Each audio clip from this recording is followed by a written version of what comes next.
Hey guys, and welcome back to the Infinite Adventures podcast.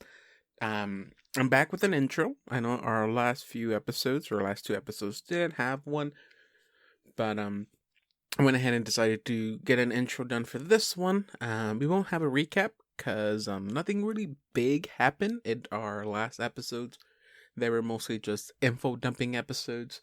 And we do go over all that information in the beginning of this one because Don is back, and we wanted to make sure that he got all the same information that the other guys got, since we do pre-record these way ahead of a time, and the episode wouldn't have come out for him to listen to all that information. So we went ahead and did a quick little recap at the beginning of this episode.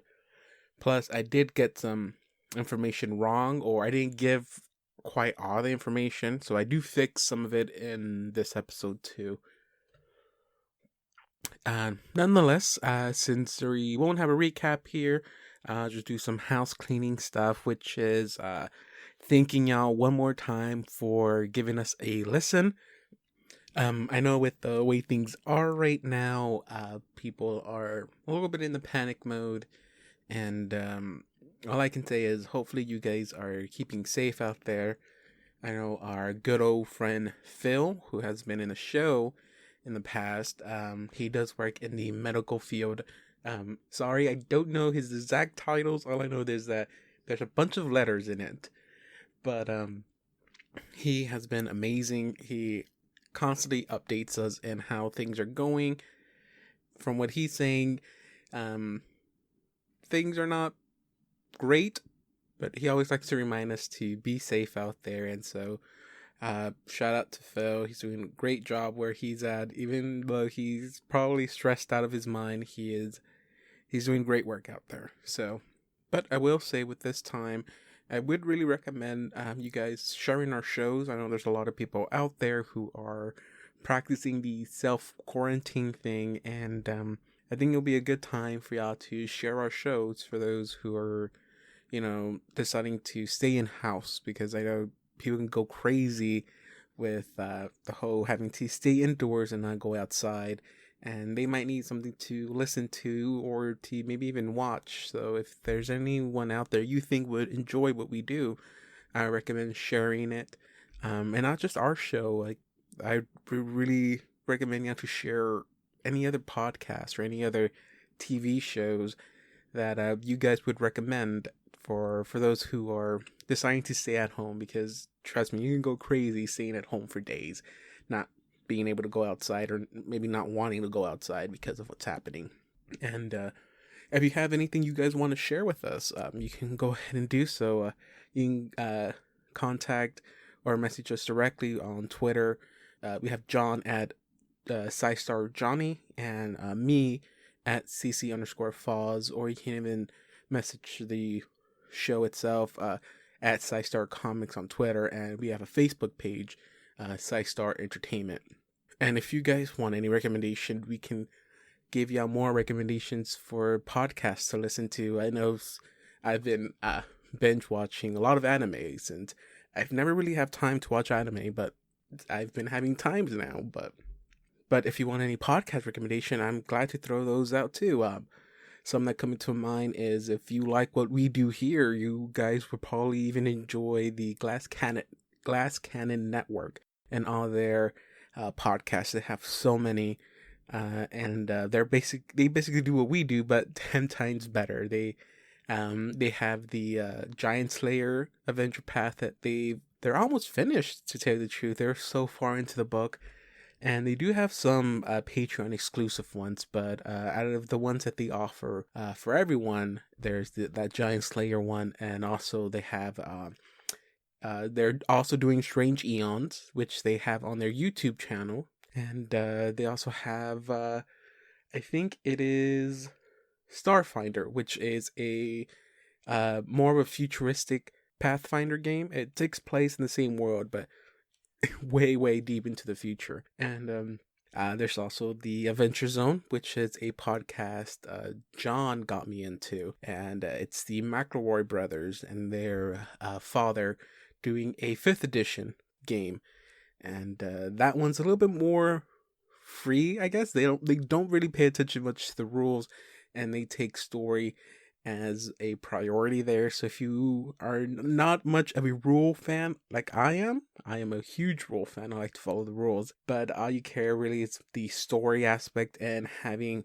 a lot more comedy into it. I recommend the Adventure Zone, and also another show that the McElroy brothers do is My Brother and Me. I recommend giving them a listen to. It's a funny show. I've probably got in trouble in work a lot when I bust out laughing because of many of their wonderful jokes.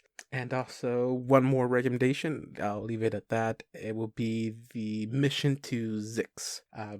Don't know quite how to spell the Zix part. I probably could have looked it up before giving you this recommendation, but you can find it at the Maximum Fun Network. If you go to their page, you'll probably pop up there. That is an amazing podcast. It's a improvised futuristic drama show, I guess. It's like, think of it like a parody of Star Wars and Star Trek and Stargate all mixed into one. It's I don't know if that's the best way to describe it, but I would just say it's funny as hell. And so I would recommend giving this a listen. We have many more, but I don't have really time to go through that. But and like I said, we're not associated with any of these guys. They're not paying us to tell y'all this. And the only reason I'm recommending them to you is because they are amazing podcasts. And if you need something to listen to during this crisis, I guess, and don't want to go out to watch movies but want to stay in home to keep more safe, then I would recommend pick one of these and give them a listen to.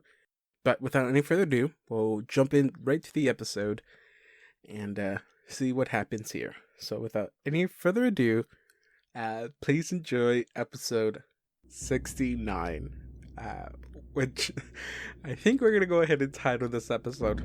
Not 100% sure, but I think we're going to go with Nice.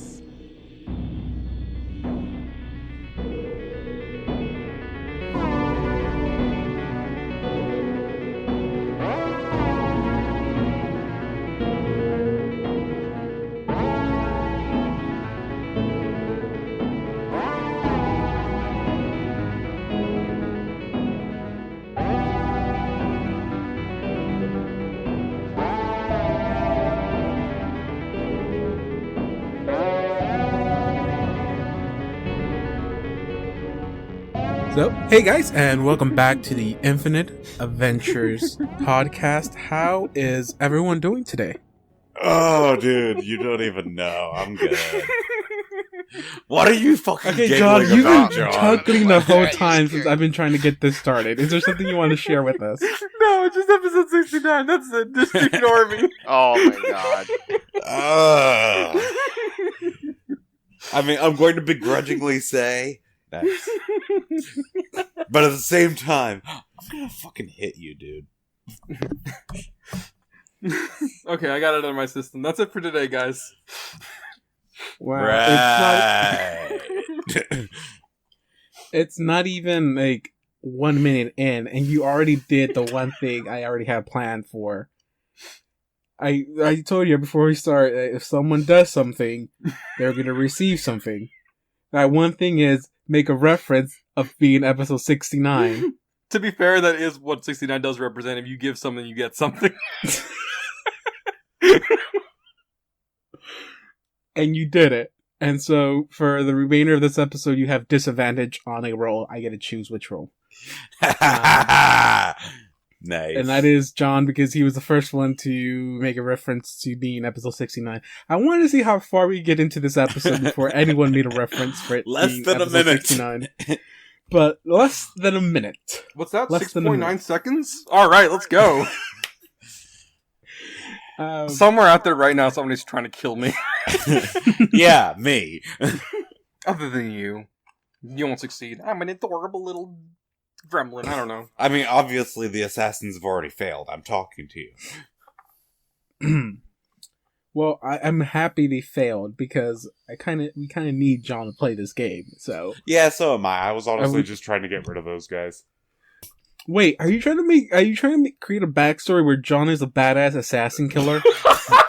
Because I don't like this story. It's a Netflix original. And Try adapted by Paul no, Blart. this shit's Wait. fucking flowing effortlessly. It's like what there was like a web series or something, I don't know, but it was like a web series based off of Hitler, I want to say, and it's Hitler being a trained time traveler assassin.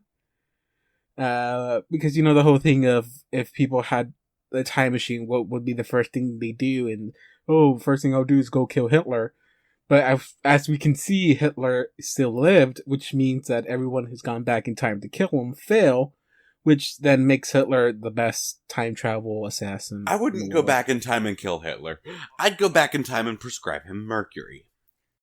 So, as you guys can hear, Dawn is back again. Welcome back, Dawn. Yo.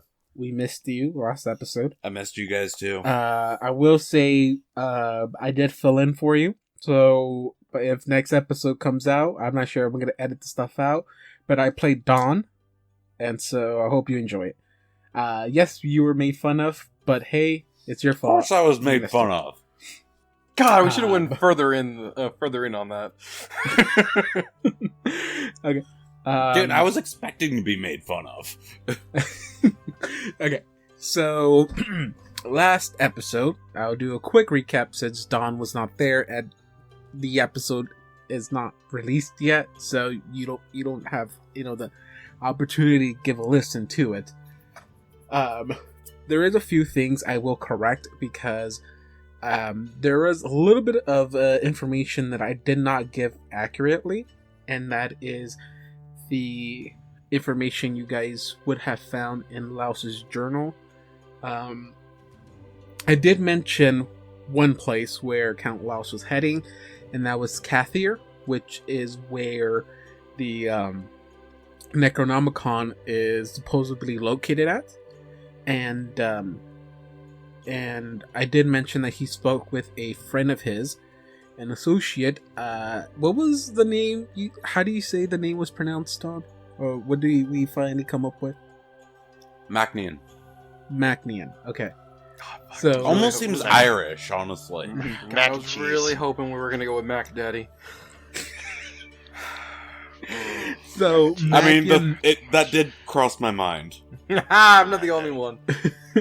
So Macian Mun, who was the person that was being talked about in Laos's journals as being an associate or a friend of his, told him that yes, he confirmed that the location of the Necronomicon is in a city named Kathir. I think it's what's the name of the country or state? Kadira. Yeah, Kadir. And so Hi, I'm from Kadira. yeah, you are. You never told me of a specific town you're from, but I yes. didn't know. But okay, but the one thing I failed to mention was that, and this is what you guys would know upon reading his journals, was that Mun did confirm the location of the Necronomicon being in Kathir. It's a vote in the I think it's Mysterium in the city of Kathir. The Mage's And- College. Yeah, in a college. It's being kept there, and what Mun also tells him is that the book is in a different language, a language that Count Laos is not familiar with, but he is. And so he does tell Laos that if he's able to retrieve the book and bring it back to him, he can go ahead and translate the book for him. And he does mention that his associate or his friend lives in the city of Casimir. So those are the two places that Count Laos sees he is planning on visiting. Casimir, which is not that far from Thrushmoor. It is going to be a few months of traveling, but that is the closest city to out of the two. After that, it is Kathir, which is about maybe like a couple more months out from there. So, if So your now plan we're on is to the go- travel arc. Yeah, basically, yeah. So if your plans is to travel to Kathir, then you will have to. Well, you don't have to, but I guess that the most straight route to Kathir would put you in the path of Casimir as well. And so that's something you guys would know upon reading. And that's the information I forgot to give because I knew I was missing something and it kept bugging me throughout the whole recording. Like, I swear there was another city. It wasn't just Kathir, but there was another city. And it wasn't until after we finished recording that I realized that, yes, there was another city. It's the city where Num lives, and that is in Casimir. And so you have those two towns where supposedly Count Laos is heading, or maybe is at the moment. And that is up to y'all to see where you want to head first. But for Dawn, I'm going to give a quick description of what y'all gathered all together. And that is after reading through both what's her name's journal? God, her name's Millicent. Yeah, after reading Melissa's journal and Count Hasherton Laos's journal, yeah, I pretty much got an idea of what's kind of happening in Thrushmoor. You found out that they were using the Star Stellas to travel throughout the town. So hey, the first you person were we should correct report in that. shit to is that Cesadaya chick. Yeah. So I don't know who was the one that thought of it first. I think it was Dawn, if I'm not mistaken. Maybe it would have been Justin. I'm not 100% That they were sure. using the Star Stellates to travel? Yeah. They were using the Star that was. Stellates. I thought that was. I thought that was John. No, John knew that they were using the painting. That the paintings were involved in traveling. That he can. Yeah, Assad's the first one who mentioned that the paintings were the exit point. Yes. The question was, how were they creating them? Y'all came up with the idea that they're using shards of the Star Stella. Yep. Turns out they're not using shards, they're using the whole damn thing. Yeah, they're just using the full structure itself. Walk into a rock, come out of a wall. Yeah.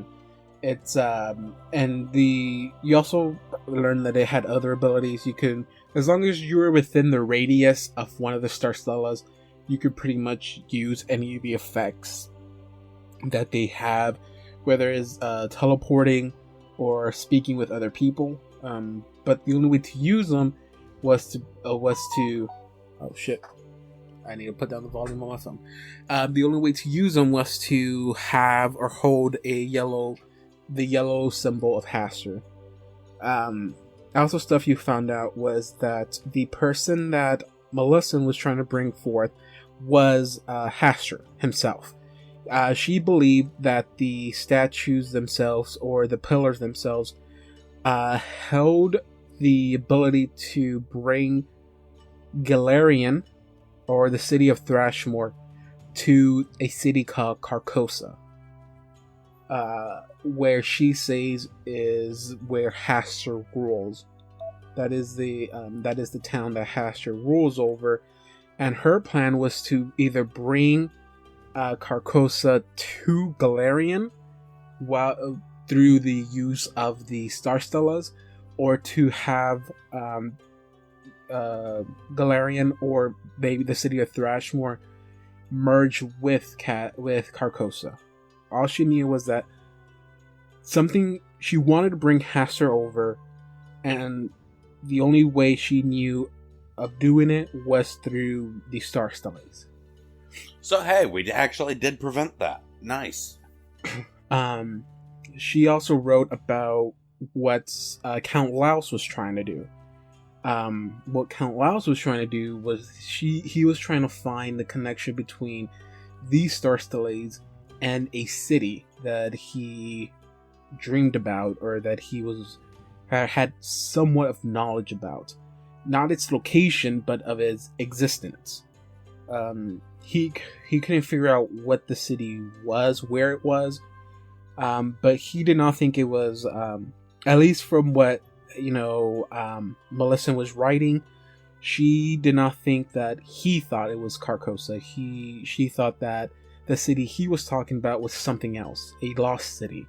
And that's one thing. That's one bit of information that you guys don't know. It's the name of the city that he's looking for. He always writes about it, but he writes whenever he mentions it. He always mentions it as the lost city or the city without a name, and that's the city he's been trying to find, and it's the one that he which led him to doing all that stuff with the mad poet and sacrificing their minds for. But she talks about how what he's trying to do is bringing forth Zamindor, which she does not really approve of that because he is known as a god of decay and death, in a sense. Well, she tried to summon Hoster, so her opinion doesn't really count there. True, yes, but she sees that she prefers Haster because she knows Haster as being I'm not sure what in this Pathfinder world what his domains are, but it's not decay. That's one thing. And while yes, and in the world of H.P. Lovecraft, any great one or old one typically leads to going crazy, if not dying outright. She sees it. You can tell that she sees Haster as being more than that, and maybe if she was the one to bring him forth, she can stand by his side as a herald. And I did mention that she basically wanted to be his herald, his right hand woman, and guide Galarian into a new world under his rule. Oh, honey. And her saying that she does not want Count Wiles to bring forth Zamindor because he just brings death in the form of decay and infecting the worlds he comes into. Of course, either or which one comes forth will Everyone's still lead to dying. death. Maybe one is less painful than the other. I don't know. But she was never worried about it because according to her, he wasn't he didn't have true devotion, and without true devotion he will get nowhere. So she was never worried about him achieving the goal. All she thought was that he was in a pointless quest that would just meet his death. But that's pretty much all the information you got, and that is basically where we left off with that information being gathered. The last thing I did say before I mentioned that you guys had leveled up, because you guys are level 8 now, and is that Anya passed out while you guys were, gathering stuff up. Before we get into that, can Yes. I ask everybody a quick favor? Whenever we write jokes in the chat, can we say them out loud? Because they I didn't want to interrupt David. Yeah, I I know. really did not want to interrupt David. Because I'm over here not looking at the chat while I'm listening to David looking at my character sheet, and I come over here to this group chat and I'm like, what the fuck are you two doing? After David described her devotion to Hoster, the first thing that Justin said was his bottom bitch. My response was, hey, she's a simp. Because she's not his bottom bitch. His bottom bitch would get his attention. Oh, wow. And then Nestle said, oof. And then I just kind of, Millicent, notice me, Hoster senpai? I think out of all that line is the weirdest. Yes, I win. Because I just imagine you going crazy while you're looking at Haster, and the only thing you can say, over and over again, as your last dying words is, notice me, Haster senpai. Now picture it in an oboe voice. Hey guys, if you guys have any ideas for any visual novels, here's one. It's called The Elder Ones Are All High School Seniors. There you go. Good luck with that. But plot twist, it's like the pigeon dating game where it's just actually them, they're not people. Oh my god. Oh, fuck. You know what we should also play sometime? The Colonel Sanders one. KFC one. It's like every fast food restaurant releasing their own RPGs or something. Hey, Little Sleezers has still not done this. Did you say Little Sleezers? Maybe. did Little Caesars decide to just go straight for their R34 parody game? I mean, would you rather I talk about Pizza Slut or Domino's? I meant their own official one. We got off topic. I mean, when don't we not? That's how you spell that, by the way. Okay, so yeah, last part we left off on you guys level up.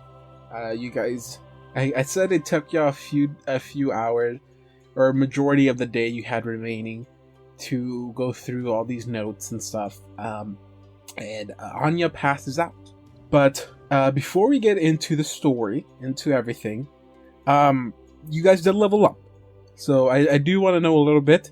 Dawn, I'm gonna have you hold off. Cool. So I'm gonna leave you off for a bit. So I'm gonna go ahead and start with John. John, you're level 8 brawler, right? Yes. Or did you decide to multi-class? No, I didn't multi-class. Yeah. I'm a very simple man. Simple talents. That's true. You chose a fighter, human, most basic of bitches. Well, he So, didn't. John. He didn't go straight human fighter. That's At very least true. Wow. Yeah, He I went with a French brown You dude. wanted to. he decided on French vanilla instead of vanilla. Hey, you know what? You're not wrong. I So, know. John, tell me, what does a level 8 brawler get? Well, a level 8 brawler, what they get is... No, I'm not gonna do that. So my attacks are a little bit stronger now, which is nice. I got a point of, what's it called, an ability score. And I put that into Charisma, because I desperately need to not keep draining that.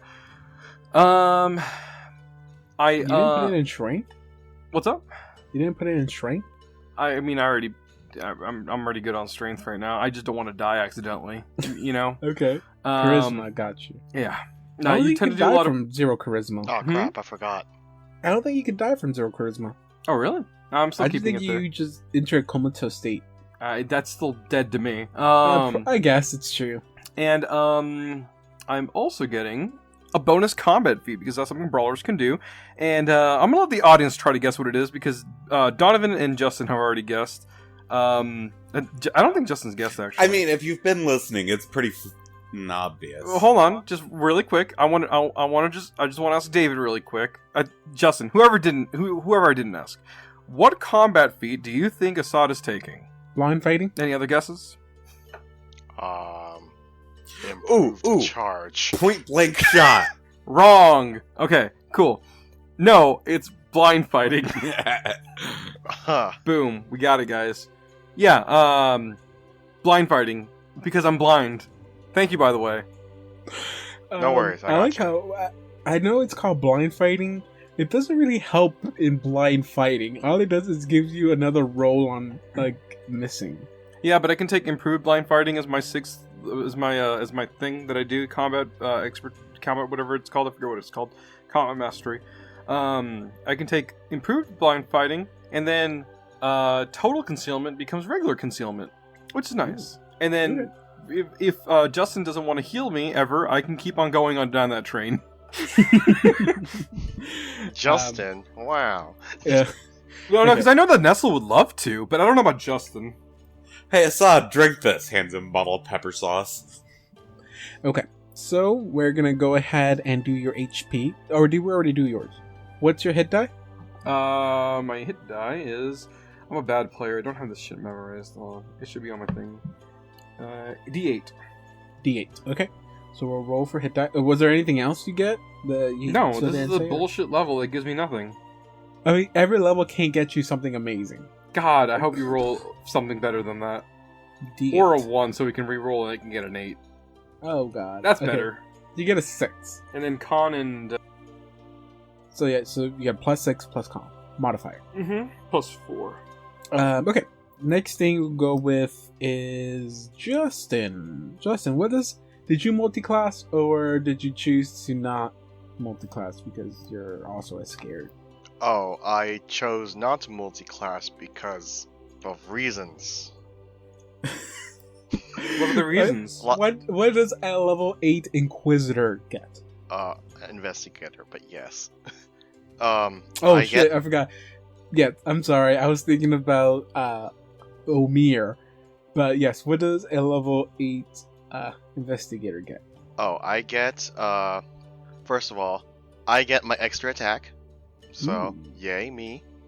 And then I get +2 to my poison resistance, making it a total of +6. And then I get 3, instead of my Study Strike doing 2d6, it now does 3d6. And on top of that, I also get 1 more extract per day for and for 2nd level and 3rd level. I'm surprised that you haven't like dipped into a little bit more on the rogue side to get that sneak attack. Oh, I definitely was thinking about it. Wait, Don't are get you me. saying that you didn't take rogue so you could heal my blindness? No, maybe. Oh god, Justin's soon going tsundere on us, guys. Or what's the one where I don't know my dares. No, you've Donovan. got the right dairy. Oh, okay, all right, cool. You Baka do, get senpai. Oh no. you do get a +1 to an ability score. Have you added a +1 to any ability score? Oh, it was a +1 to an ability store. Oops. I'm gonna put that in intelligence. Maybe make it a little bit. Get a little bit smarter. I got you. So okay, make sure you add that +1 to just raise it up. Is that it, or is there any other cool stuff you get? I mean that's pretty much it. So we'll do your hit die. What is your hit die? I am pretty sure mine is a D8, but let me check to make sure. Make sure you get a D8. Yes, it is a D8. Okay, I'll let you roll first. Oops. Well, they were both 6. Oops. Okay, so this is 6, 5. Okay, so you get a +6 plus con modifier. Okay, Don, we're not gonna do your character yet, but we'll go ahead and do your hit die. What's your hit die? It's a D10. D10. I'll let you roll first. Ooh, Ooh. nice. So as long as I don't roll a 9. 9. What does the fuck? I really want to roll 9. 9. 10. 9. Oh, Close. I got You're an all- 8. Okay, so you get 9 plus con added to your HP. So 9. Okay. So if there's nothing else you characters got, we'll go ahead and just jump right into the episode then. So like I mentioned, By the way, are we healed up? well, this is the first time you guys are resting for the day Fair enough. since y'all left the mansion. We're not going in combat according to you anyway. Or maybe you are, and I've been lying to y'all to put you.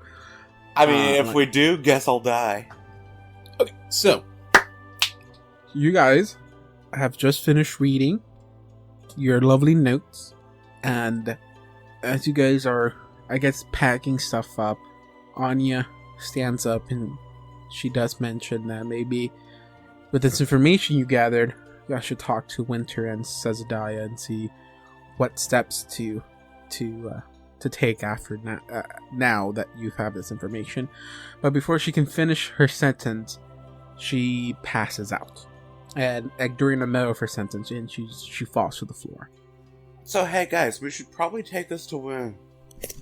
And then No, Boom. Winter fell, or Hits Anya the floor. fell again. I legit did the thing. Oh shit, Anya fell again.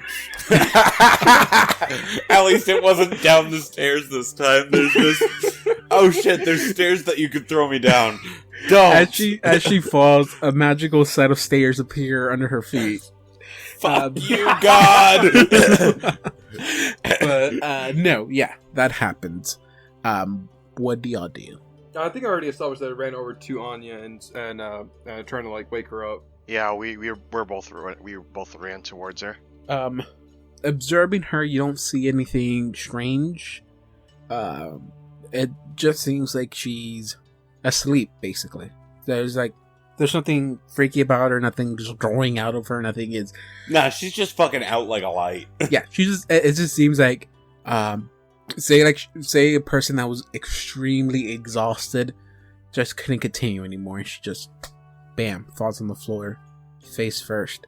But no, she's not breathing heavily or quick breaths, nothing like that. She legit looks just like she's asleep. Assad, can you take her towards the couch? Yeah, is she okay? She's just knocked out. Yeah, I don't really know why. And then I do that. Doot, doot, doot, doot, doot. Can That you wasn't repeat that? in character. I said, and then I go do that. Doot, doot, doot, doot, doot. Thank you. Can I make a heal check to see if she's Yeah, go for it. 26? Yeah, same as the first. Oh, Did I was you really just- hoping I would roll really bad to make this funny, but I rolled a So 15. what I'm seeing from this is that she's okay. She's not. Yeah, you don't see her in any kind of distress. Like I said, she's not breathing heavily. She's not taking quick breaths like if she was suffering from like an illness or anything like that. But she just exhausted. She looks like she's tired. If you open up her eyes to see if anything's wrong, her pupils look okay. Her eyes are okay. They're not red or anything like that. But yeah, like I said, it looks like she just passed out from exhaustion. She worked a 12-hour shift, and her ungrateful gremlin children kept on bothering her, so she did what any other human being would do. And Oh, just passed come the on. fuck Don't out. call Assad a gremlin. I was referring to Blue, but sure. I know. And as this is happening, like I said, it's already getting late in the afternoon. We have at this point Winter and Cezadiah walk in, and she sees y'all still there, and she again. Winter has a distraught face. It looks like she's been crying all day. Well, I Just- mean, yeah, she basically lost her mom from what I can tell. Yeah, just eyes are puffy as hell, and you see when Cezadiah not happy, not in any way happy, but you see her with a pretty steady, stern face. I mean, they walk in. Winter heads to her room, and Cezadiah sits at the table and asks, "Is everything okay? Y'all seem a little bit panicked in the face." No, Anya just fell over, and we assumed the worst, but she seems to be just sleeping. Looks like. You guys have had a long day, a stressful one. Does she look okay? She walks up and walks towards Anya's. Does she look like she needs any healing of any sort? Is she okay? I mean, if you want to do a quick checkup on her, yeah, I mean, that would be nice. I mean, not really a medical expert here, and I think Blue's only really good at investigating, like, data and information and stuff, not really bodies. No offense, Nestle. I don't know what goes on in your head. Fair enough. She'll kneel down and she goes like, "Don't have much knowledge in healing. Winter's the one that has taken care of everything, but I wouldn't really bother her right now. if yes, that's the case. she's not having a pleasant day today, so I'll see if I can figure anything out." She looks over her body and sees nothing wrong with her. She tells you like, "There's nothing wrong. The day must have caught up to her, and her body may have just been a little bit too tired out to continue. Y'all should just take a rest. We'll continue tomorrow." Is there anything y'all want to do right now specifically? Should we tell Is- Cezadiah about what's been going on, or Is the body still alive? Or did we burn the body already? I forgot. Nothing has happened to the bodies yet. Nestle's like, I want to go drink some blood now. Honestly, I'm... yes. Do it. Do it. I mean, we should really mention to her about the info we got. I'm pretty sure she's had a long day too, honestly. That's true. On- We could probably wait. a little. I Yeah, that's something to I- bring I up would like in the keep- morning after everyone's gotten a night's sleep. Yeah, I would at least wait till morning. But so I'm gonna go up to the what is it called? Millicent, right? Mhm. Yeah, I'm gonna go up to Millicent and I'm just gonna be like, you know, we're gonna burn this body anyways. I might be able to get something off of this. And you telling this to Assad? I am telling this to Assad. Okay. Want to see where this goes? Okay. Do you mind if I draw some blood from her? Seeing that we will get rid of the body anyways. Nestle, just real quick, what were you planning on doing with that? Are you doing Research. The thing with the? Okay, Nestle, I just want to ask you a quick question. When you say research, do you mean like the thing that Mr. Sunday gave you that lets you like, absorb the intelligence of people? Is that what you're doing? The What? thing that oh yeah, he did. Okay, do that. Assad would not know about the thing that we were talking about beforehand. No, I totally forgot that Mr. Sunday gave him the little thing that turns body fluid into like intelligence booster. First of all, I actually forgot that, so hold on. God, we're idiots. Hey, Nestle. Where did I totally even buy write people that? bathwater now. Did I even write that down? So you're saying that Nestle Oh could my God. 100% like absorb the intelligence of Belle Delphine? Don't do it. You don't need any negatives to your intelligence.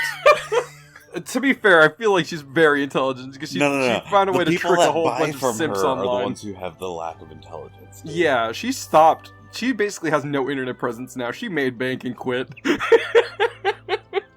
Wait a minute. Oh, I did write it down. I wrote it down over. Well, I thought she moved to Pornhub or something. That was Nah. a joke. That was a joke. Oh, okay. I swear I thought I heard that she had moved to Pornhub or something.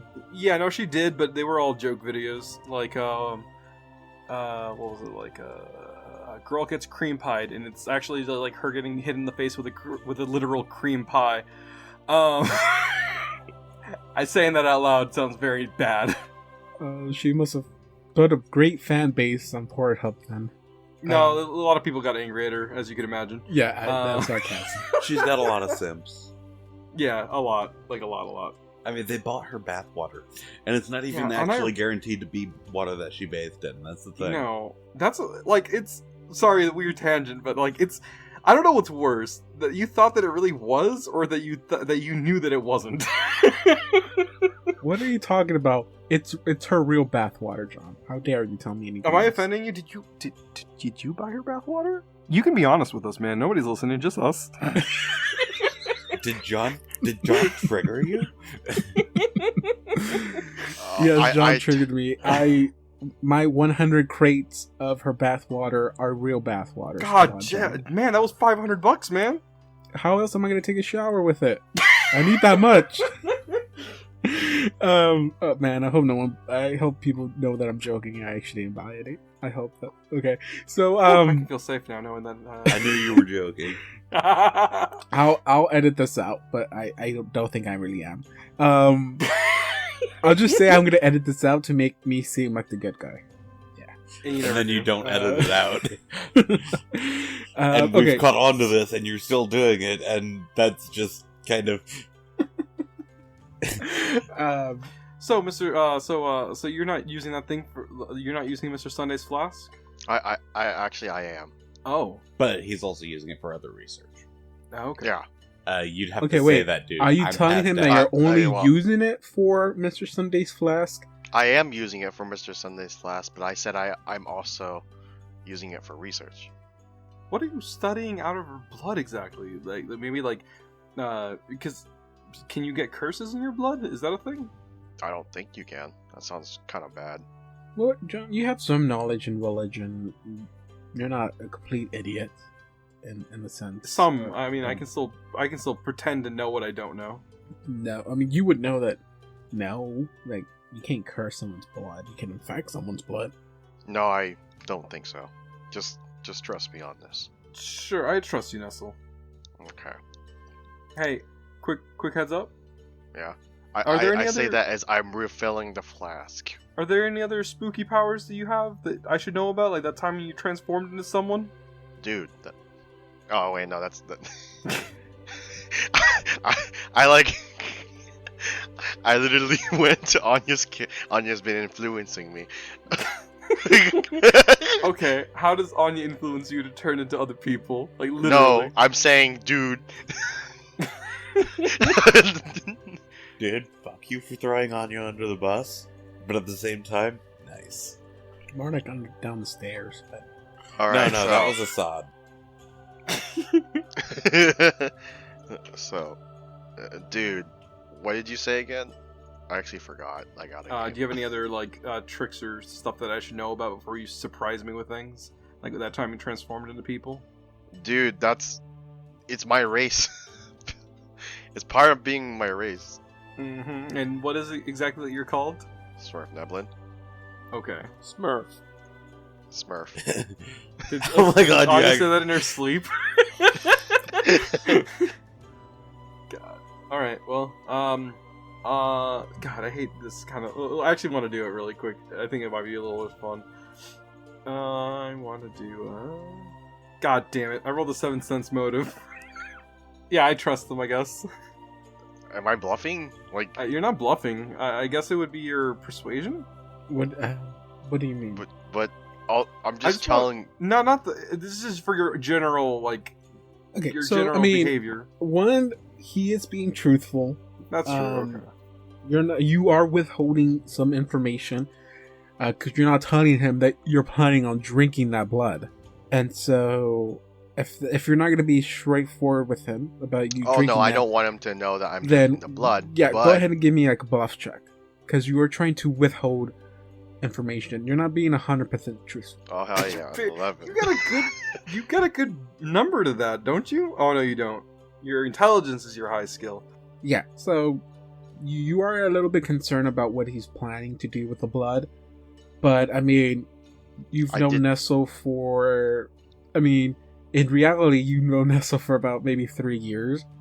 You've recently known him for like a couple of weeks, but you've gone through some shit together, and you have faith in him that he has guys things under watched control. Someone die. Sorry, I couldn't help that one. No, you can. But no, you feel like he has everything under control. Like you wish he maybe went into better detail, but you're not gonna nag him about it in a sense. Like at least what he's talking to you about, or the way he's talking to you, is that you feel that yeah, maybe he's not being 100% forward with it, but you trust that he's doing something good. Okay, gotcha. All right, Nestle. Just do what you got to do. I think you got this handled. So I'm still filling up the pint right now, the flask, and then I take out a vial, and then I put the blood into the vial. Well, I mean, I have to do the spell first, or the Extract. I have to extract first. Yeah, you have to take. Okay, so I'm guessing the way it works for an alchemist is that you take a bottle. You take an extract, like an inert extract. So you have like the primary ingredients that You've got make your up the basic extract. catalyst. Yeah, and you're adding by drinking drinking the blood. You're adding the activations for it, and so that's how I see it. It's like you get the base of the extract ready or prepared, and then as soon as you drink the blood, the magic from the blood acts as the catalyst, I guess, and activates your extract, causing that extract to have the effect of the spell you choose that you want. By the way, I guess we didn't actually mention it, but you are trying to do the blood transcription. It's, if I'm right, that's the name of the spell. That is what it is called. Yes. Okay, so that's what I'm guessing what happens. But yeah, okay. So you draw the blood, but do you drink it there or do you I will wait? drink it outside. Well, actually, I'll drink it. Is there a bathroom? I'm just drinking in the bathroom, like. You can. I mean, if you want to be like after you do it, and then you. I mean, one, it's a little bit weird if like as soon as you take the blood, you turn to a solid, be like, "I'll be right back and go to the restroom." I myself will be like, "Okay, there's something totally going on right now." Then, Nothing wrong. I just need to go to the bathroom. but yeah, if you want to drink it now, you're free to do so, or you can do the more common thing is just wait until Assad falls asleep. But then I have to take the whole hour and then just... Yeah, you can wait till he falls asleep, drink it, and then spend the next few hours learning it, and then go to sleep. You're gonna wake up late, but still. I mean, yeah, I guess I would do that then. Hold on, though. I need We'll to make do sure which that one it is. way so that there's no conflict that brews. We don't want anything to be like, oh wait, I mean, if Assad is truly Assad, he would be like, no, no, no. Don't drink your blood. Don't drink other people's blood. Don't be a vampire.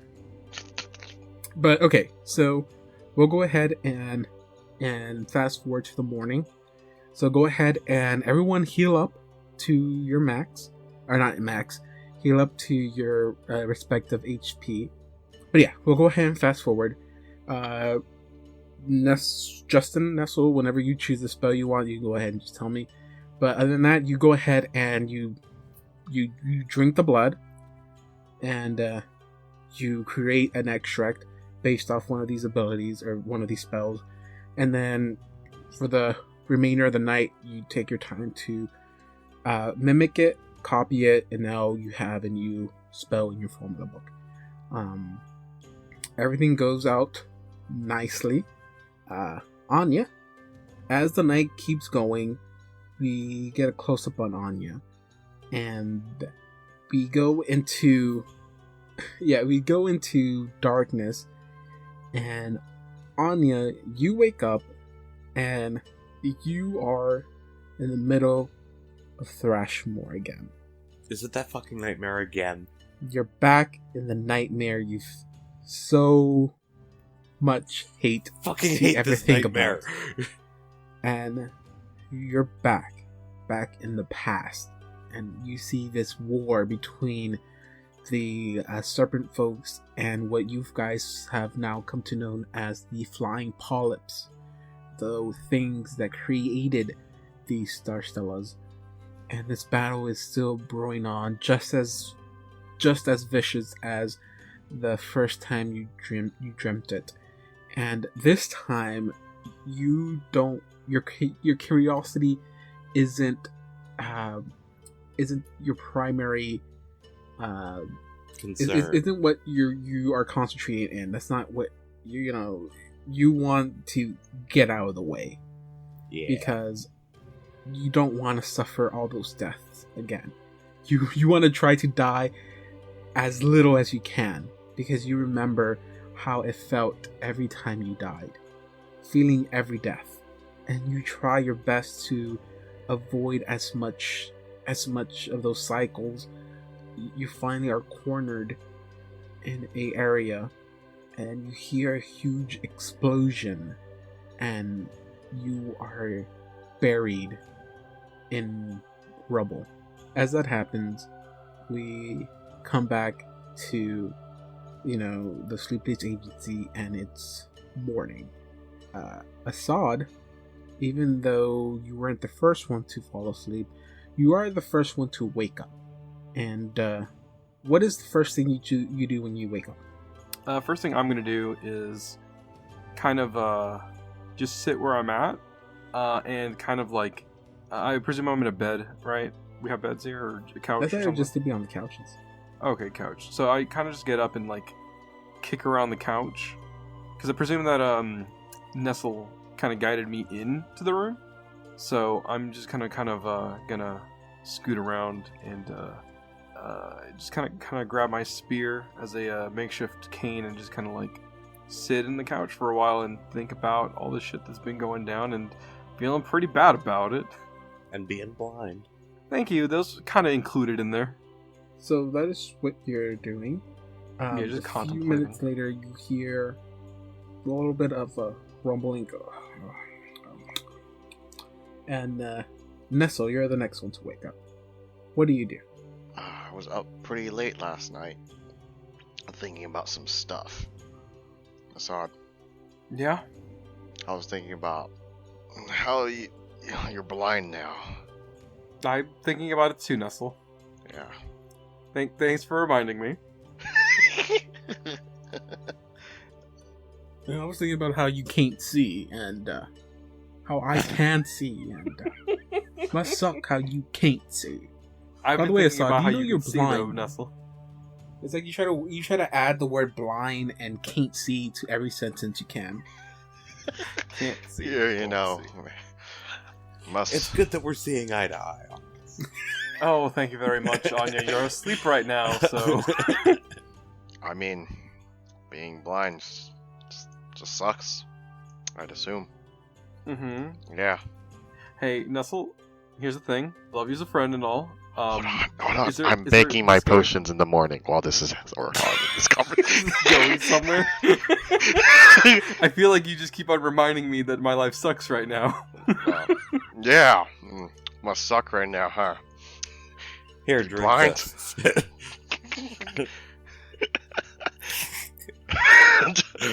Oh wait, hold on. Let me.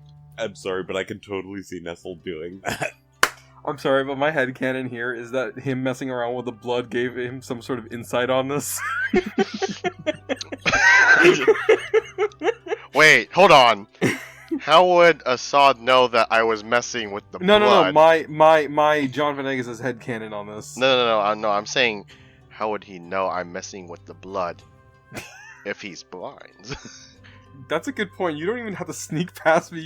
You're like, I need to go to the bathroom. You could have done it in front of my face, and I would have known. You know, now that you're saying that, I'm also thinking that. But that's my fault because I keep forgetting Assad's blind. Because even as I said, Assad wakes up. He looks around. He doesn't. Yeah, doesn't I see meant for him to anything. look around, do a perception check, but then as he didn't do it, I was like, why aren't you looking around, Assad? Look around. And it's like, Assad's blind again. I keep forgetting. Guess who didn't forget? Damn, Assad. Pepperidge Farms didn't forget. Why can't you be visually impaired? Well, look. Here's the thing. Now you guys have to perform for this auditory podcast a little bit more. Okay. So I finished my first extract in the moment that we've been talking. Which, creating your extract just takes a few minutes, right? Oh Takes yeah, 1 yeah, minute. yeah. It takes 1 minute per extract. I'll say I'll use the excuse this one takes you maybe a little bit longer because this is the first time you're making it. Okay. So yeah, I'm sorry, Assad. Must be pretty rough on you. You want to get another one out of your system, or? Yeah. Oh yeah. By the way, I just tried making this new potion or extract. You want to try it out? Okay. All right. Hold on. So he's kind of like saying that, and he's kind of like looking in your general direction. Okay. So context clues here is this better be like no offense, Nestle. I'm not trying to be like demanding or anything, but this is like. It'll make you feel stronger, faster, lighter. Okay. I was kind of hoping it would cure my blindness, but he, do you hand it to him, or? Yeah, I place it in his hand. Like, Thank you. Thank you Yeah. for saying that. Because I caress it between his lips.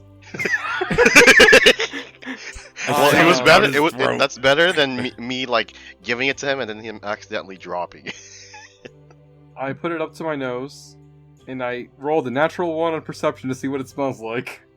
It Your smells. nose is still blocked from when you were asleep. It smells like the juice that's left over from the pickles pig's feet. That's not as bad as I thought it was gonna be. I mean, honestly, that's really not that bad a smell, dude. That could probably cure your That real thing life smells. blindness. That stinks. I mean, Yeah, it's very so, pungent, but it's not a You bad gonna drink smell. that? Nestle, no offense, but is this? Did you piss in this? So what if I did? Oh my god, Nestle's been hanging out with Anya too long. he laughs a little bit at that. Okay. But seriously, this isn't piss, right? Oh, definitely not. Okay. He That only gets used in higher level extracts. really? I'm waiting for him to drink it. He's doing it. He's like chugging it. Like He like chugged all of it. He chugged all of it because he knows it's gonna taste bad, and he just does it in all one go. I see all of it go in, and then I say, "Oh yeah, it definitely was actually." And then he as he's chugging it all down, he goes, you know, How was that piss? You still sure you didn't piss at this? It just Yes. It tastes like how piss smells. Wait. Are you telling me it tastes like tangerine? What the fuck is a tangerine? Are you serious? No. It's this really cool fruit. You wouldn't have heard of it. It's an It's exotic underground. food in my hometown, my country. Look, in my fantasy world, I can pretend to not know what normal things are. Okay. I'm like, it's like an orange. Oh, okay. Can I see it? Smells better. As you drink it, you get more blind. How do you do that? Oh no, I can't see out of my ears anymore. Okay, so you actually did prepare to your blindness, right? Yeah, I did. Okay, I just want to make sure because knowing you could have lied to him or something. Okay, so Knowing me, wow. after that, okay, so a few seconds as you take in the last drop of the extracts, almost like if you're opening your eyes from sleep, light starts to enter them, and it becomes a haze for a small period of time. But slowly and slowly, you see your good old blue friend standing right in front of you. Blue! I look at him. So hey, you awake? I've been awake for a while, and right now all I see is blue. I think I'm still reconfiguring. What's reconfiguring? Oh, I see. Okay. I realized I wouldn't have been able to use that word. Recombobulating. Oh, I definitely know what that is. Okay. It's still very blue and blurry. I said I you think see your I'm good getting old my blue sight back. friend. Now that you see blue. No, I'm adding flavor to it. Oh, I'm- okay. That was like Oh, okay, when I'm it was sorry. getting fuzzy. I found it. I say, hey, you're finally awake. Oh my fuck. When did I get in this card? Why are there dragons everywhere? No. Why is it so cold? No. Oh yeah, okay, so Okay. Oh god, Nestle, when did you? And he looks around and he like stands up. When did you learn how to do that? last night, Um. he says as his eyes like go shift left and right. And then he kind of looks at you for a second. He's like, "You didn't like, you didn't learn that from reading that blood, did you?" No. He looks at Assad. No. What makes you think that? I'm just. He's like having a moral quandary right now. He's like, Netzel might have done something pretty bad to help him out, and he's just gonna put this in the forgetting box like he does with anything that Karagor did in the past. Don't worry about it. Hey, now Nestle's in the forget about this box. How long till that check's in here? Oh, goodness. This box is pretty tiny, you know. It's pretty tiny. I'll have to delete it at some point. There goes all my memories of Karagor. Oh no. Literally all of them. Yeah, all three of them. Dude was fucking terrible. You played him. What are you doing? I know. Hey, Nestle. Got a Yes. quick question. Yes. Was this more of like an accident or something that you did, like, intentionally? Because I'm just saying- Eureka!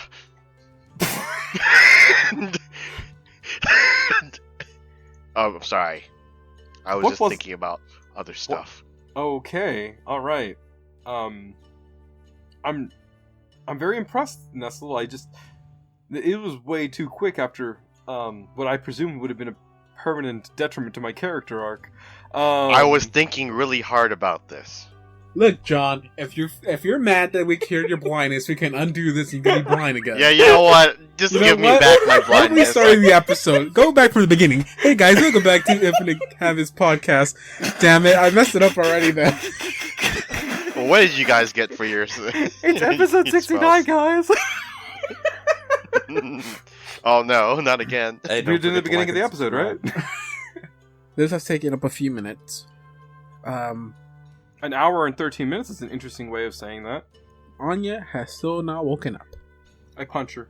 What? I'm joking.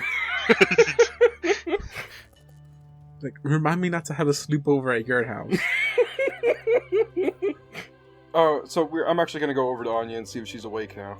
She is still lying on the couch where you placed her. I guess as you approach her, you see Anya's body. You see the same clothes she's wearing. You don't see Anya. I'm sorry, what? I see her body, but I see her Yeah, you see... Oh my god, did she molt? You see Anya there. The clothes she was wearing when you put her down to rest on the couch. But you don't see Anya. You see someone else there. Oh god. I'll let Don explain. As Assad goes up to your body, what does he see? Okay, so here's the thing. You know how Anya was this kind of pretty yellow and black snake lady? Yes, I do remember that. Yeah, you're looking at this weird, like, almost blotchy colored between grays, pinks, and blacks. Fucking lizard dude. Oh god, Like she has a cancer. dude? With a ridge of scales going across underneath his chin. And yes, that was not a slag. You see a dude. Yeah, that's a dude. Hello? Do you point this to me? Like, do I see this too, or is it just Nestle. yes? I think that somebody might have ate Anya.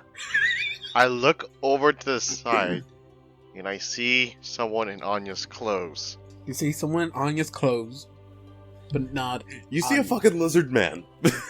Yeah, you bet. Yeah, that's what you see, a lizard man. I don't think that's Anya, right? Okay, hold Wait, on. hold on. I got Let me this, think I got about this. this. Let me think about this. Can I make a history check, or a check to see if I know what kind of race she is specifically, and if they do this? Okay. I can tell you right now there are two ways that you can know what's actually going on. No, I want him to do me. Give me whatever check you want to do. Nature, 26. Oh wait, I forgot to do inspiration. You don't have to add. You already got a 26. 32. Okay. Flexing So- over here. Yeah. You don't. If this is a race, it's not a race you ever heard of. I grapple him. 17.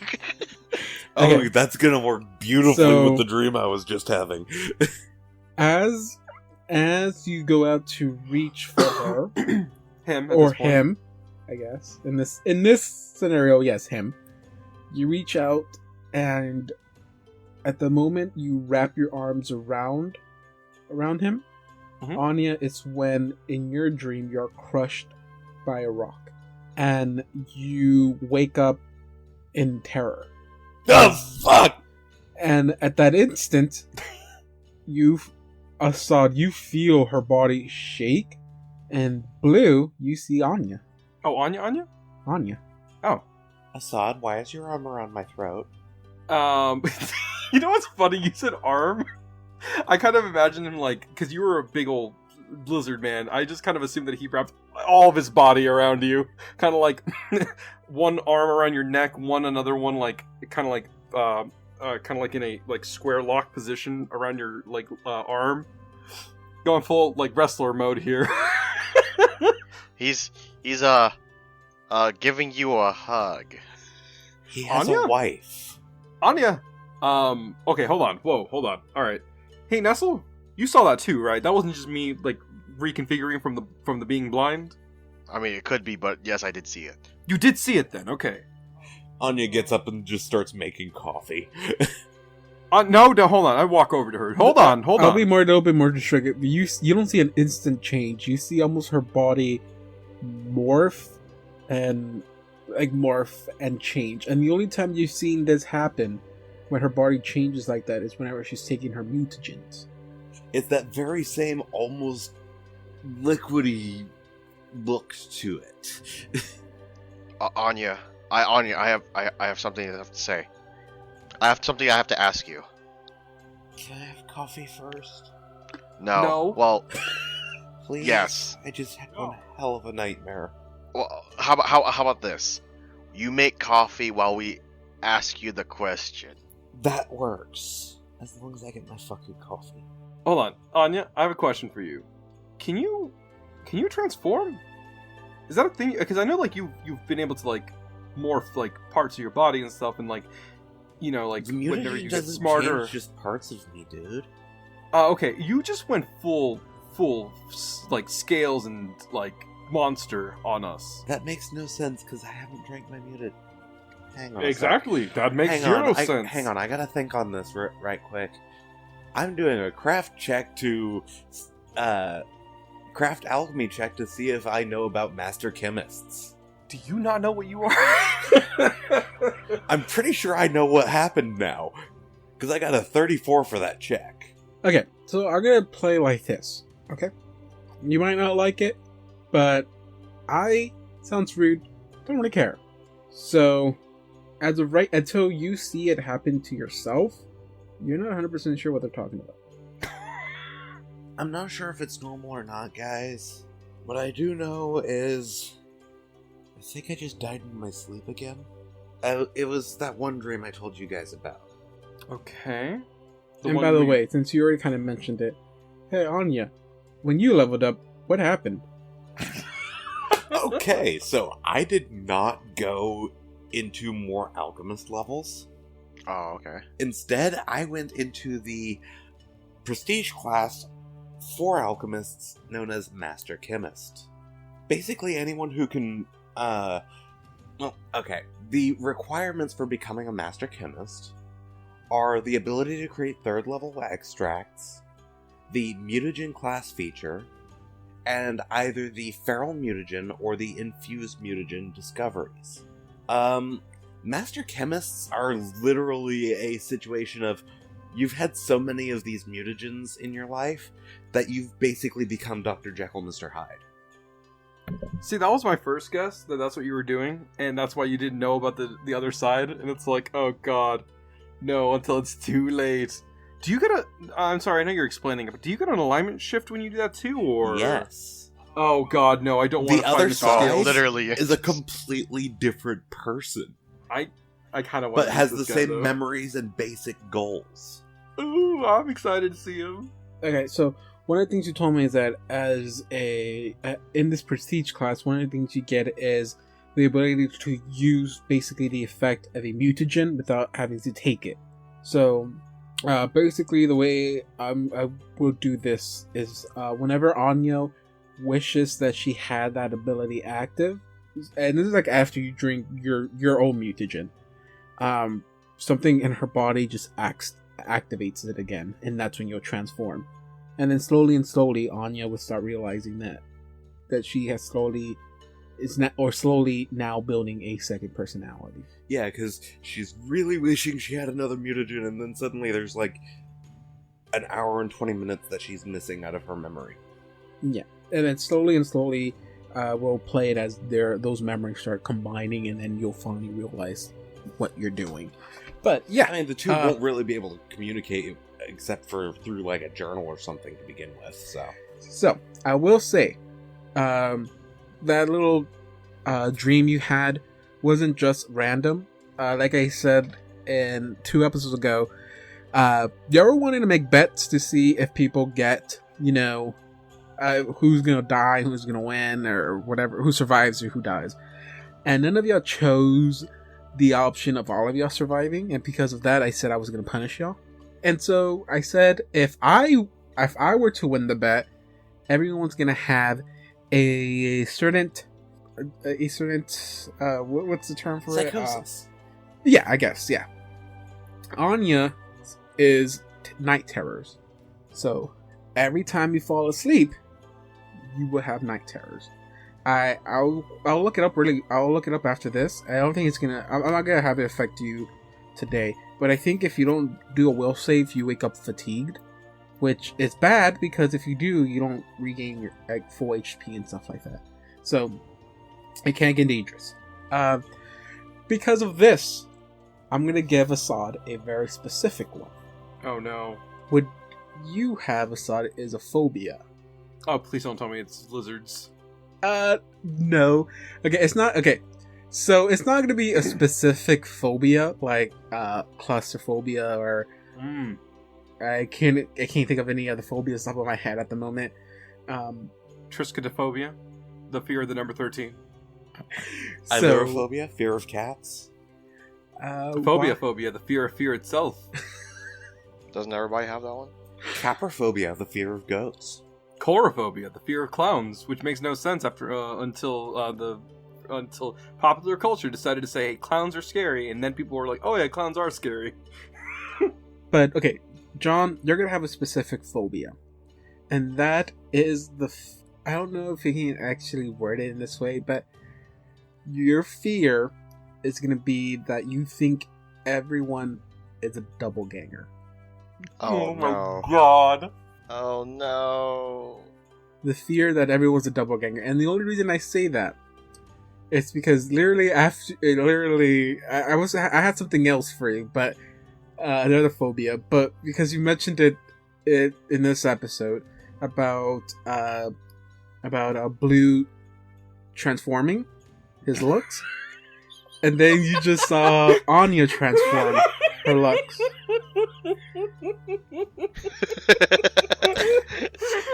So Shouldn't have went for that. Feels bad. Okay, so you have a fear of people being doppelgangers. So, David, Yes. I looked it up, and apparently it's such a strong phenomenon that it's not even a fear anymore. It's not a phobia. It's called paranoid personality disorder. And it says here, PPD causes you to be suspicious, distrusting, and hostile towards others. This is because you think that they want to hurt you or take advantage of you. Well, okay, so it's not going to be like, okay, so... Not to that extreme, I understand. Yeah.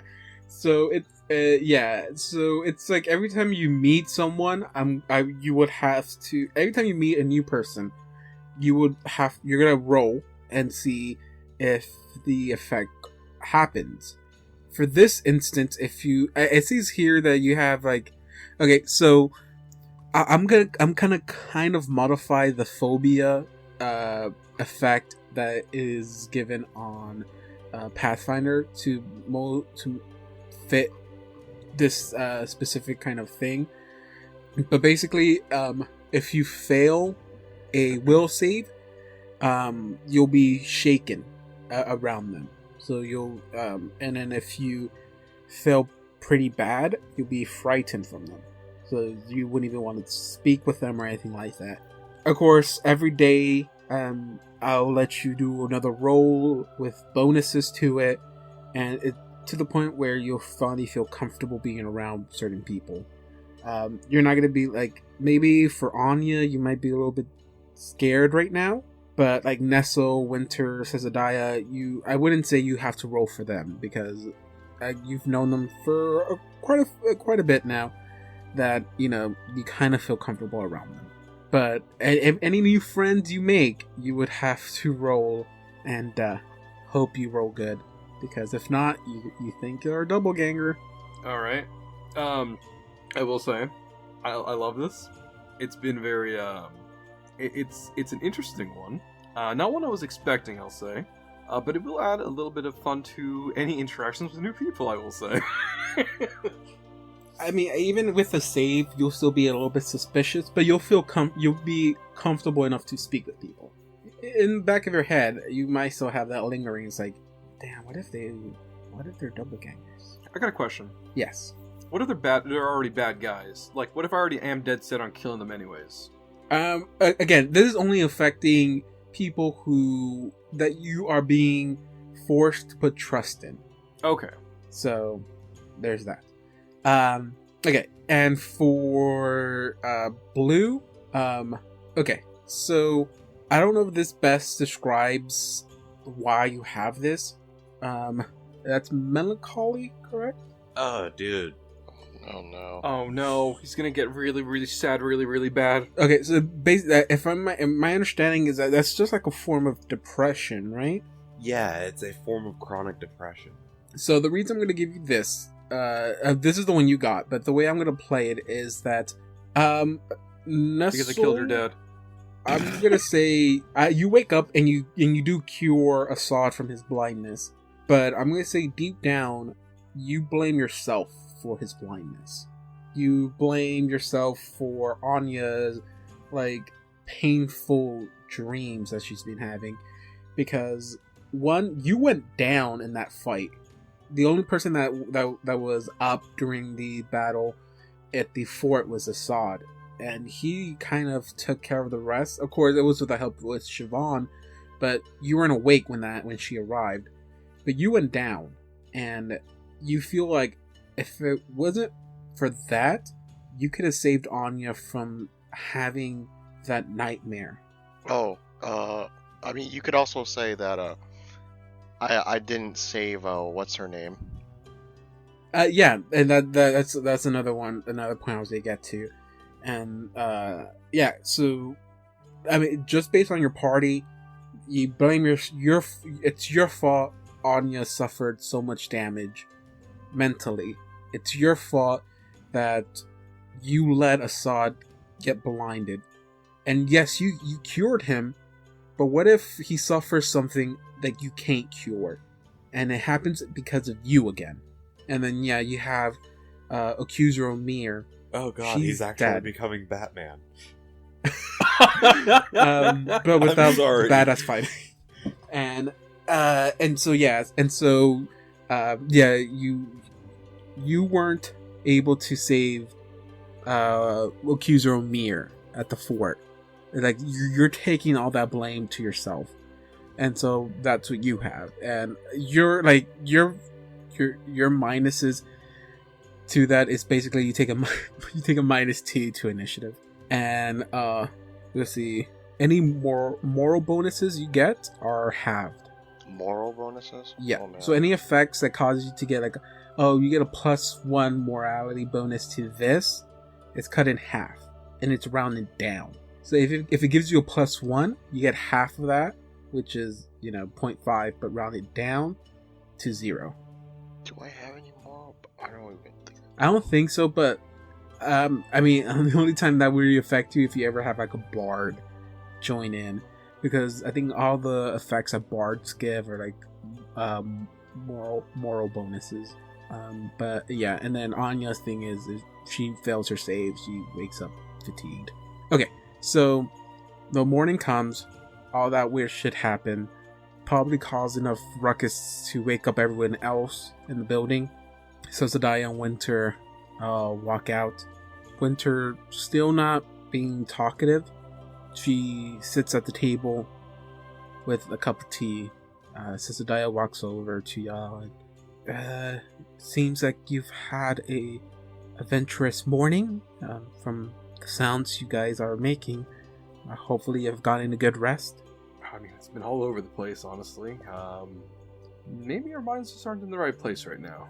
Well, at least if everything is true from what you guys said, at least we know Thrushmoor can be in peace for a while, at least until we get everything sorted out, Count Laos. But if you guys have taken care of the plague that was Melissan, that's a step forward for calming the city down. I mean, if you guys can, you might want to set up some sort of guard around the various stars still. We do have plans to increase our regime in a sense. Right now, it's like I said, it's me, Winter, and the other 4 members of the Sleepless Agency who have been taking care of the fort, making sure that it isn't taken over again. Our primary step is finding Count Laos and settling things with him. I see that you guys spent most of your days yesterday reading up on some books and stuff you found at the matching ground. Maybe this might be a little bit too soon to ask, or I might be asking for too much, but any good news? Well, we've narrowed down where he might be to like 2 places. That sounds great. Any idea where he could have been headed? He was either going to be going to Kathir to get the book that he was after, or to Casimir to get it translated, because apparently it's in Necrol. A book? He left the town for a book? To say what he's doing? What's so important? Well, if Millicent, the lady that we had kind of like motions off to, I don't think she's in the room, is she? The body? Probably is. It probably is. I kind of motion over there. The lady that we got rid of. Murdered? Yes. Well, That you murdered? it wasn't. Yes. Yes. Anyways, Brutally murdered. thank you, either Sister Dio or the voice of God in my head. At this Kind point, of I don't know brutally anybody. murdered, too. Okay, Well, hey Anya, you know what? You didn't listen to her backstory. Brutally murdered. Okay, Poor here's the thing innocent I lady didn't hear. brutally murdered. I didn't hear Innocent her my backstory. ass. All right. So, anyways, after we got rid of her, well, before we got rid of her, she told us that Laos was trying to bring decay into our world by summoning Yamandor. Millicent said she was gonna bring her god into the world, but we got rid of that, so we don't have to worry about that, I think. But we still have to worry about Yamandor. And here's the thing, and I don't know if you want to believe us or not, but we always see crazy things. I am pretty sure Yamandor has spoken to me twice. And the sound of that voice alone makes me terrified. So, Those if eyes. he wants to... ugh. Oh, you've seen him. Oh god, I'm sorry. End of that dream. I told you this. Yeah, but I don't have your Yeah. memories. I don't always think about what you're thinking, Anya. It's got tentacles. Ugh. Thank you, Anya. So if we can... Here's the thing. If Laos wants to summon him, he's clearly trying to get that book in order to do it. And we need to stop him from doing that. Because if Yamandor is anything like Anya's visions, and as scary as he sounds, then him being here is death o'clock for everyone. Well, considering from what you've said, he keeps saying something about decay. That's even worse than death, I think, from what it sounds like. Rotting alive would probably be really painful, yeah. Actually, I think that's like half of the idea behind necromantic magic. Yeah, it's pretty fucked up stuff. Hey, Sister Diet, you know, it's one of those things. I hate necromancy, so... I feel like you're trying to win Winter's favor at the same time. I'm simping her, yes. That's what I'm doing. Winter stands from the table. She walks over to you, Assad, and she puts her hand on your shoulder and she goes, "First thing is that I want to ask you for forgiveness. I let my temper get to me last night, and I said stuff that were not in good tone. Not what I stand for, and I wanted to throw blame, and I chose the closest people to do so, and I chose y'all. And I do apologize for that. If Count Laos is if he is to be in Casimir, Kathir, those cities aren't close. They're months and months of travel, especially by foot." And she turns to Sesadaya and is like, "We don't have the manpower to set out to find Count Laos in these towns. And I know after last night and how I spoke to y'all, I have no right to ask, but it seems that you three are as involved in this as anyone in this town seems to be following you. I ask if the information you have in these books are accurate. Will you go and seek Count Laos for us?" Absolutely. I mean, that's kind of our job at this point now. Even if it wasn't, I'm pretty sure you guys would. You gotta get your pound of flesh out of that asshole. Oh, yes. No offense to people, but I really, really want to murder him.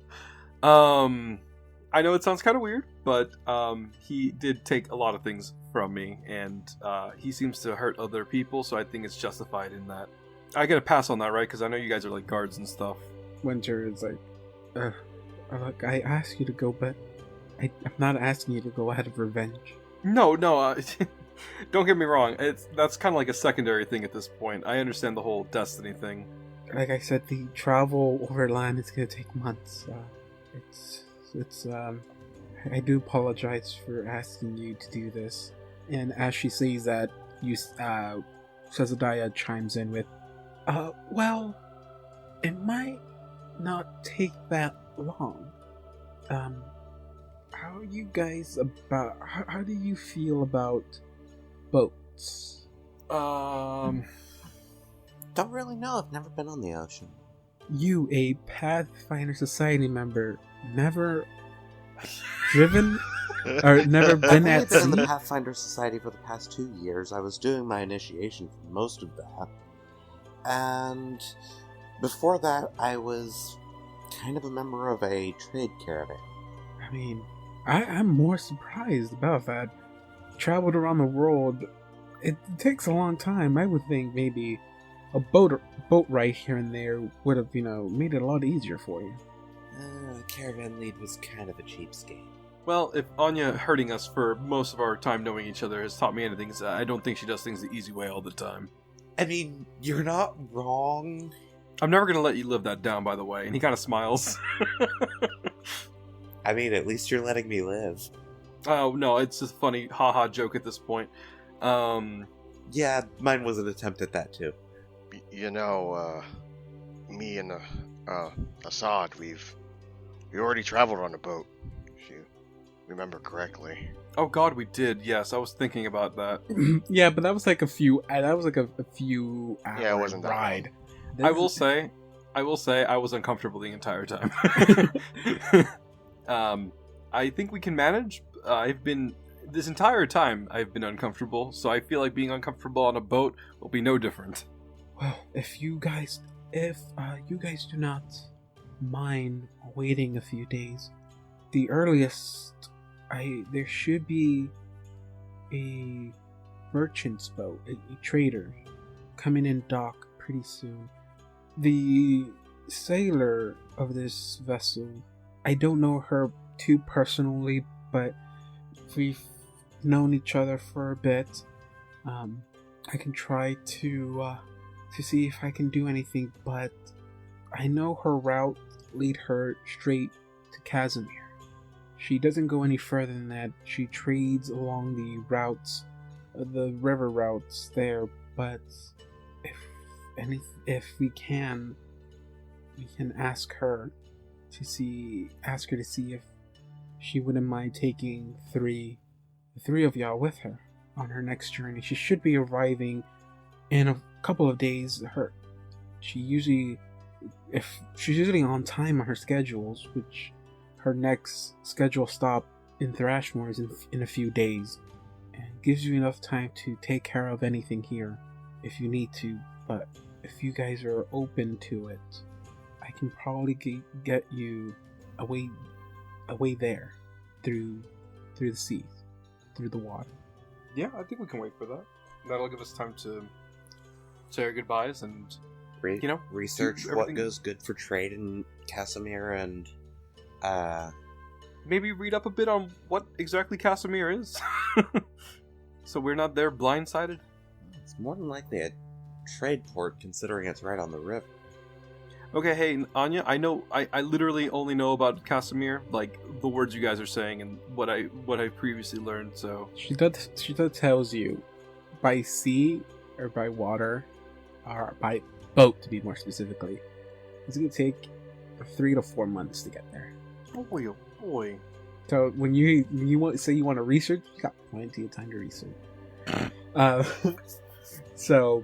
Hey, can I just say, out of character, meta, I have read a bunch of monsters from Pathfinder, and the water thank you ones for are saying that. fucking I thought you were going to scary. say, I read a bunch of the book 3, and No, I've read a lot of monster stuff, and water stuff is the scariest stuff ever, because one bad move, and those things are a lot more terrifying than most other monsters. I think the scariest... okay, I'm not saying that this will happen, but I think the most scariest part about anything involving river combat is that sooner or later, I'm going to have to go and bring up water combat, because most definitely someone's going to go into the water. Not it. I don't think you have the choice. But Okay, now are you saying that as an eventuality and an inevitability? John, you're an idiot and you're gonna jump in the water because you're a dumb asshole. Okay, here's the What thing. are you trying Okay, to say? Anya John, is next okay, to guys, useless I'm going to repeat it underwater. again. It's a 3 to 4 month travel. That's how long it's gonna take. It's gonna be a little bit of everything. I'm surprised. I'll be surprised if by the end of this like adventure. Okay, spoiler alert: the next book is gonna involve a lot of boat stuff. I'm gonna be very surprised if by the end of like the whole boat travel, I'll be surprised if none of y'all at any point threw another one of you guys over the boat just by being annoyed. But yeah, she says the diet tells you if I don't mind waiting a few days, which of course it could have been any time, but you guys want to wait for your magical stuff that y'all bought. We'll do that. We'll end this day with of course by this day, Blue, all your equipment is fixed. So you can actually go pick up your equipment today. John, you get your bandages. Yay! Today. My magic band-aids. For Anya, your wands are still gonna take about. I'll bring it down to 4 more days. Well, we had To reduced arrive. it to begin with. I think Anya 6. paid extra to reduce it. It was supposed to be 7 days, but I reduced it. I think to like we can get here 1 day sooner at the most. Right. I think, but I'll reduce it down to 4 days, because I'm just so that it doesn't drag out here. But yeah, but we're gonna fast forward for those 4 days. Later, you'll get your wands. Hey, But- I'm going to be making potions during those 4 days too. But okay, and yeah, you can get your 4 potions ready. We'll end this day with Winter. She asks y'all. She tells y'all that tonight, in the afternoon, she's gonna have a ceremony for Okuzuromir, and I'm pretty sure she asked y'all if y'all may join, but you know it's more than her just asking. You feel like, yeah, she's asking us, but what she really is telling us is that she wants us to be there. Of course. Yeah. I'm pretty I sure you love guys going can all to sing now. religious ceremonies. And imagine like this being a show, and as this prayer is happening, we're fast forwarding and having like a montage of the remaining days up until you guys get set to leave. And Winter brings up both bodies. She has, by the way, I never mentioned it, but she actually casts Gentle Repose on both bodies, which stopped the bodies from decaying it more. And so she takes both of the bodies, and in a separate pillar, she ignites Millicent's body, and she doesn't give a big ceremony.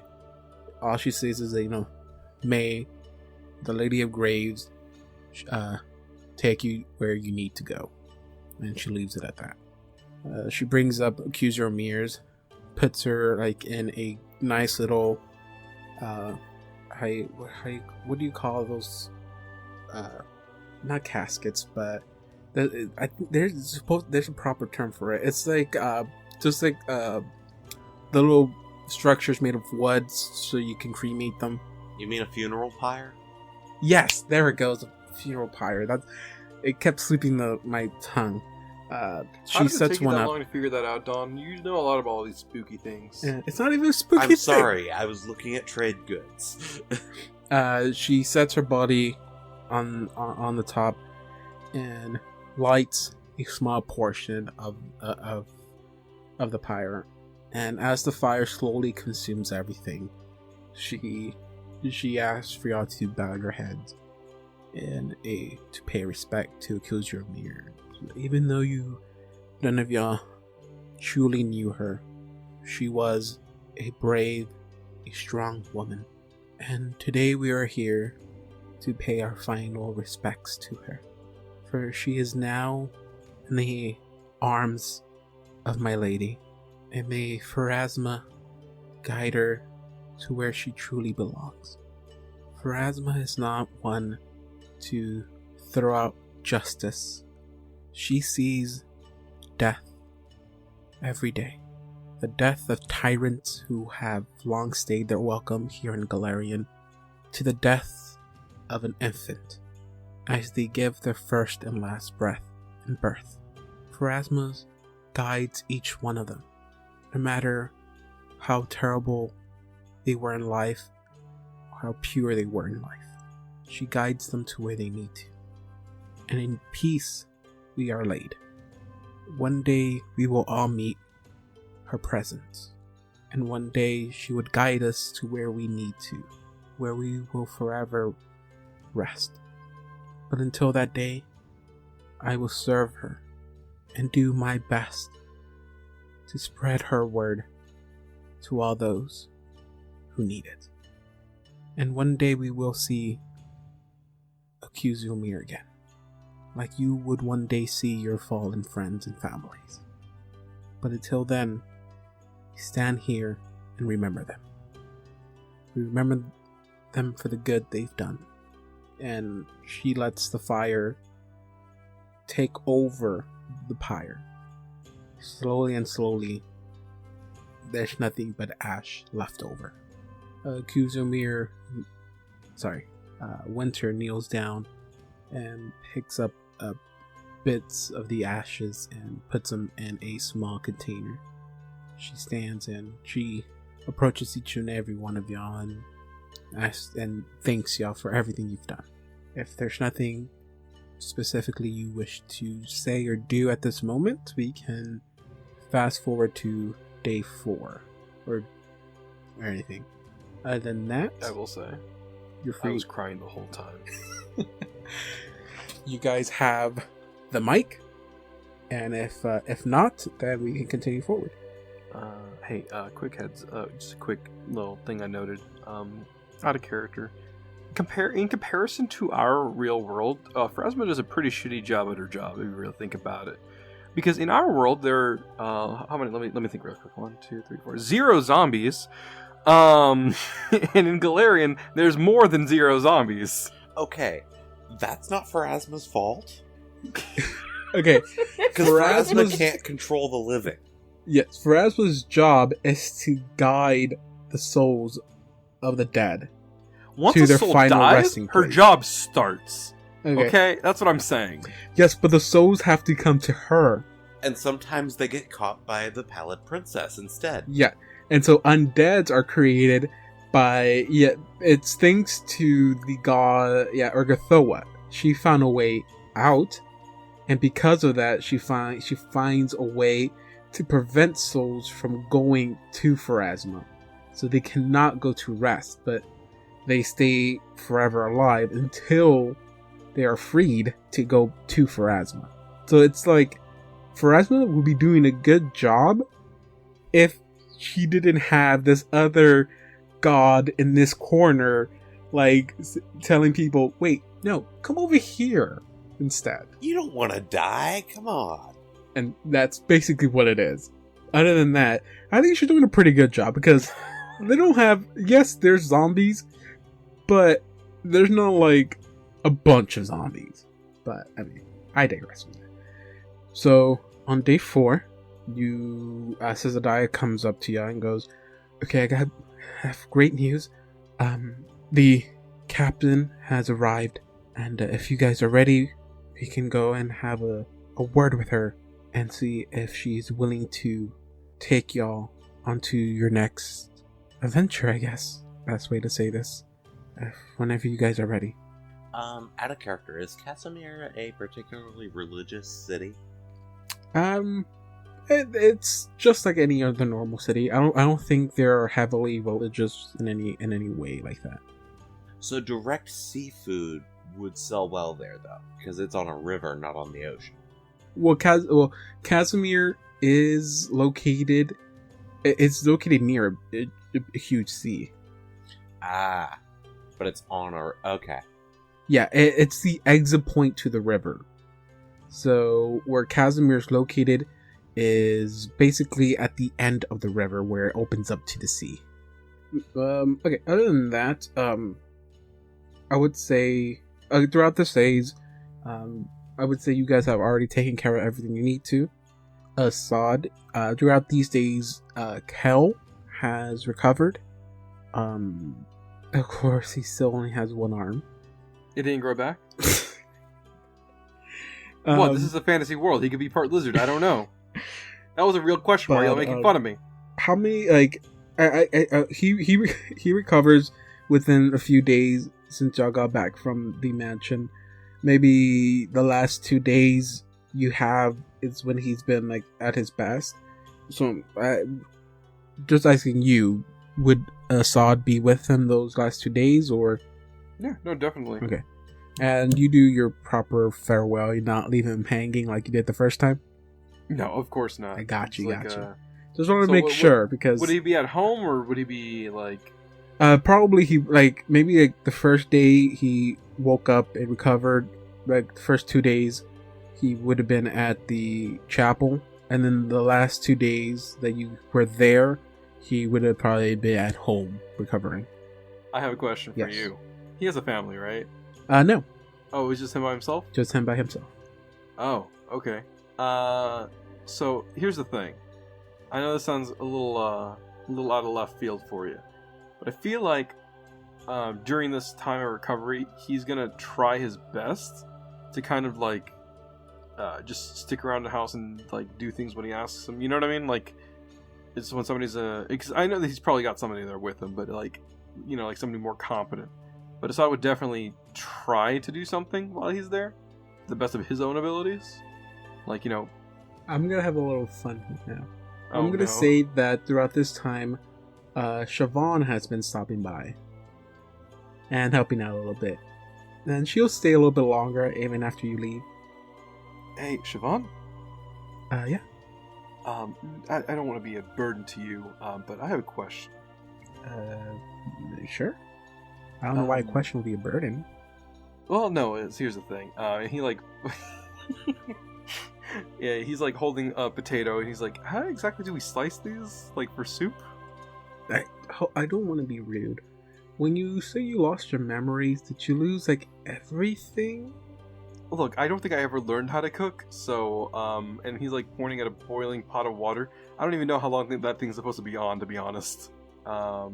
It's not the ability to cut the potato. I mean, like, am I supposed to slice it into circles, or dice it, or like what's the best way to do it is what I'm asking. I just want to make sure that Kel's, whenever Kel gets a soup, it's all right. That I put effort into it and I didn't just throw it all together. Just ask that then. That's easy. Yeah, my question made me sound like an idiot. I think as long as it's cooked, he will enjoy it. So I don't think there's a secret technique to this. If you're asking for preference, I kind of like those square chunks. But okay. He starts already doing it as he's listening to her. I think I got it. It does not look correct. Just throw it in the pot. And to answer your first question, yes, it's been boiling long enough. Okay, alright. I'll just set that off, I guess. And then he makes soup. Yes, soup. Water and potato. All you need for soup. I mean, there's carrots in there too, and other yes, stuff. Water, carrots, and potatoes. A perfect soup. I will say, he did not use any seasoning soup. whatsoever. He did not use any seasonings whatsoever, which I think is pretty normal for this time period. I don't know. Well, I mean, as you push the plate down, you turn around, Siobhan reaches over and puts in the salt and pepper. She doesn't want to make you feel bad. You're trying your best. And she goes like, okay, and I'll say this is the last day. She tells you, okay, well, Assad, I think you should be getting ready. Got a boat to catch. I can take care of the rest here. Okay, I just want to say goodbye to my boy. Okay, yeah, your boy. Yeah, one of the guys. You too, Siobhan, I guess in a sense. You're one of the friends. I can call you a friend, right? You saved my life once, and I don't know if I ever saved your life, but you saved my life once. Yeah, I mean, I would have saved your life even if you weren't a friend, but... Oh, okay, that's fine. I mean, no, you are a friend. I don't... Okay. I don't want you to... No, yeah. I just also want to say that even if you weren't my friend, I would have still saved your life. Okay, cool. I just want to make sure that we're not on bad terms, because I think I tried to kill one of your friends once in the past. That was the me from before, but yeah, you get the idea. Don't worry, we've talked about it. Well, it's still a little bit hard to explain. We know you are a different person. Mm-hmm. Out of character, I realize that you guys can't. I fucking always try to pretend to like move around like my characters do, and I'm like looking around like an idiot right now. As we're talking. This conversation is so... Yeah, that's the point. All right. Well, bye, Siobhan. I'm gonna go by side of Kel now. There were words in there that didn't come out right. Take the soup. Already on my way. He goes over to Kel and he's like, "Hey, Kel, I brought you some soup. There's tomatoes and potatoes and celery. Yes, there's a lot of vegetables in here. It worries me that you had a question whether there were certain things in there or not. Quick thing, did Siobhan help you make it? I don't think so. I mean, she gave me tips and stuff. She... Okay. Yeah, sure. I'll take it. Takes a sip of it. Goes like, "Oh, okay. Yeah, Siobhan did help you make this." No. She just told me what to do. That's all mostly me. And he tells you, "Okay, well, I guess today's the day, isn't it?" Yeah. We're heading on out, trying to get a hold of Lowls, who's kind of indirectly responsible for this whole fiasco. Just be careful out there. I already went 3 months without seeing you the first time, but hopefully I see you again sooner than that. And that's when it crosses your mind. It takes you about 3 months to get there, so probably not. But it was... I thought it was nice seeing you again. I really thought you were dead. And when I saw you walk back up here, I was pleased. I don't have many people here. To tell the truth, I don't really have a friend until I met you. I really liked the moments we shared. I did too. So, hey, Kel, from one guy to another, let me just give you a quick heads up, maybe. Mm-hmm. Yeah. Hey, I think Siobhan might like you a little bit, maybe, just a little bit. She's just helping out. I don't know about that, man. She really flustered. She's not. She's helping out. She knows that you're leaving, and I'm gonna need help. So that's all she's doing. Okay. Something. I would know. I would know if she was. Trust me. Are you sure about that? Of course. I'm just putting it out there. I just want to make sure my friends are friends with each other. Yeah, of course. We're friends. Okay, well, I'm just letting you know. There's a little connection there. Yeah, just a little bit. After you leave, she stays here for a couple of hours, continue helping me out. Okay, like a true friend. Yes, and then yes, absolutely. But I'm just saying, and he kind of like smiles a bit. If I come back and I see something happen, remember I'm the one who called it. Oh, well then, now you have to come back. Absolutely, I want to see where this is going. I want to see where this is going to, because I know you're wrong. But, not saying I would complain about it, but come on. Okay, I'm just saying. I just want to see my friend be, happy. Then, fine. Shake on it. And yeah, shake on it. He lifts his arm that has the stub. He was like, reach out the other arm. It's like, well then, by your word, you have to come back. I absolutely have to, because I want to see where this is going. Reaches out for a handshake. He leans in, and you hear a little bit of a secret handshake thing. Pulls back and he's like, "You have a safe trip." Hey, you know what? Hell, I'll try my best to stop being all trying to kill myself accidentally. I'll circumvent that as much as I can, because honestly, my life is more important to other people than my own. So, because you still have that family. You had plans. Have your family come over, with dinner and a good night fishing. Oh yes, absolutely.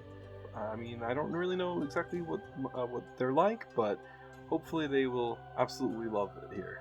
The fishing mostly, I guess, and the people. I don't think. No offense, the town's kind of dank, but yeah. Other than that, I think we should get. They would really love it here. And I would say, as y'all guys have the 4 days have passed, you've seen a little bit more brightness come to the town. So it's not as gloomy as it once was. So you've seen it slowly is changing for the better. Ah, yes, we brought sunshine back to this town. I see. Victory for but us. Okay, so if that is it, then we find ourselves at the dock. Says Daya is waiting for y'all, and she tells y'all, "I hope you guys are ready." She came in early morning. She has completely finished her business here, and she's getting ready to set out. So y'all get ready as soon as y'all can. And she points out to where the ship is at. She goes, "That's the vessel that will be taking out to your journey. I told her that if she wouldn't mind speaking with y'all, and she said she's open to it. And if whenever y'all ready, y'all can have a talk with her." And she points out the captain is the woman standing down there. And as she points down, what y'all see is a female halfling. Oh. And I try to see. I was gonna post an image of her, but I realized that I don't actually have her image, which is really sad. I thought I had it saved under the characters, but I don't actually. So I'll post that after this. But you see a little halfling, and you see that she's arguing with someone, one of the I guess like dock leaders. And you kind of see that maybe she's arguing with him or something like that. What do y'all do? I'm going to roll a perception to see if I can figure out what they're arguing about. I'm not finding out anything. Wow. Well, Okay. you try to get close, but you kind of don't feel like you want to be up in her business. So you try to stay back, but you're a little bit too far away to actually hear what's happening. Being a professional that works in trade, I'm going to let her finish her business with the dock manager. Okay. What about the other two? What do y'all do? Assad has no tact. He's gonna walk closer and see if he can listen in. 7. Okay. You know, you rolled a nat 1 and I still rolled lower than you. Yeah. Wait, were you trying to be like Not stealthy not whatsoever. stealthy? I'm just Okay. kind of like If you're walking up just to trying her. to walk up to her and just like as close as you can, then you don't have to roll perception. If you're trying to be like Anya was not trying to be rude. She was trying to like kind of like sneakily listen to what's happening. Then that's why I made her. That's why she rolled a perception check. But if you're not trying to be kind in a sense, like you don't care about being sneaky or anything like that, you don't have to So roll a perception check. unprofessional. I'm not professional. So is that what you choose to do? Yes, absolutely. So as you get there, as you get close enough to hear what's happening, you see that she is very upset, and she's talking to one of the harbor masters. I think that's what they're called. And he's like a fat man. He's like a big fat guy, and he just yells out. You hear her shout out like, I'm not making them reload it. I am not." And you see the big fat guy be like, "Well, it's not my problem then. You best be on your way, shorty. I ain't making them restack any of that. If it's an issue with you, you take care of it." And she responds back to him like, "What do you mean make them reload it? You're the one that loaded wrong. I mean, what kind of idiot stacks all the stuff on one side of the boat? It's tilting. The boat is tilting. If we leave it like that, I wouldn't even make it halfway out the dock. My boat's gonna tip over." He goes like, "Not my problem. If you want to fix it, you fix it. They don't pay me to fix things. They pay me to load. And I loaded your boat. Make your way out. Now, or we're gonna charge you more." And the boatmaster walks off. And you see the halfling, it's like, she's mad. She is mad. She's like, "You know, idiot. I'm gonna have to fix this myself. Whatever." And you see her like make her way back to the boat. Now that the argument is over, Anya will start to approach the area. Assad, since you were the closest one, what do you do? I walk up to her. Do I have to do a will save thing? Yes. Give me a will save. Oh boy, will is not my strong suit. And she He's gonna kill angry. me one of these days. I rolled a 3. A 3. Okay, so as you start walking up to her, in your mind, you remember Anya, how her form changed and how blue changed, and you stop in your track, kind of shaking. It's like, oh, is this the best choice I should be making? And as that happens, you just see Anya walk right past you. I'm staying completely still. Anya, what do you do? I mean, she's gonna give Assad a little bit of a look of kind of you okay type situation, but at the same time, there's business to be done. And actually, what Anya's gonna do is stop by Assad and just kind of, what was the argument about? Oh man, it seems like they were just mad about the placement of like stacks on the boat or something. Just trivial nonsense, I think. We might be able to get ourselves a discount on some passage in that case. Anya, here's the thing. You're more of the trader here. Trader, Trader, not trader trying to kill me again. No, but I think this is more your strong suit. So maybe you kind of talk to her. Make sure you let her know that Blue is a good, good smart boy who can help out. I'm strong, so I mean maybe a handler sort. Hey, clearly the handler that they have up there is incompetent. So yeah, just like saying. I said, you doing some manual labor might help us out. You go ahead and stretch, and I'll figure that out. Yeah, I'll do that. He goes, stretches, and he's like observing with like his eyes kind of like focused on this lady, kind of like eyeing her, just making sure she's not like got wobbly skin or anything, but from a distance and try not to be conspicuous. As Anya gets close, I understand that this may be a bit of a bad time, but my friends and I were hoping to barter some passage. One of them can help you out with... Before you even say that, as you say like border passage, she turns around and is like, look, if you want to ride, it'll be 100 gold pieces each. And she turns around and you see her like, kind of like frustratingly picking up stuff. Anya counts out 300 gold. Oh, that easy? God, call yourself a traitor. Okay, more like a this traitor. chick is pissed, and I'm guessing the boat is visibly tilting. It's rocking. It's a rocking. Yeah, boats don't usually do that in port. And we've been in this port city for a while, so Anya would have seen that. Just kind of, alright, I have that right here.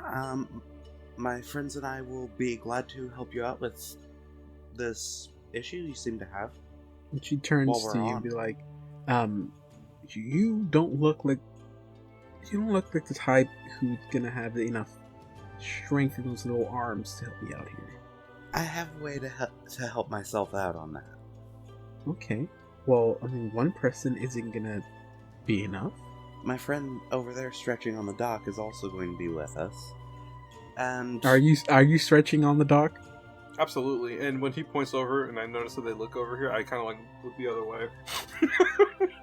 So you are willing to help me fix this mess that this fat drunk are messed up. And she yells that like directly at the harbor master's direction. I used to work in a caravan. We've had badly loaded loads. It's always good to have help. And you see her like she's a bit calm. She takes a breath like, okay.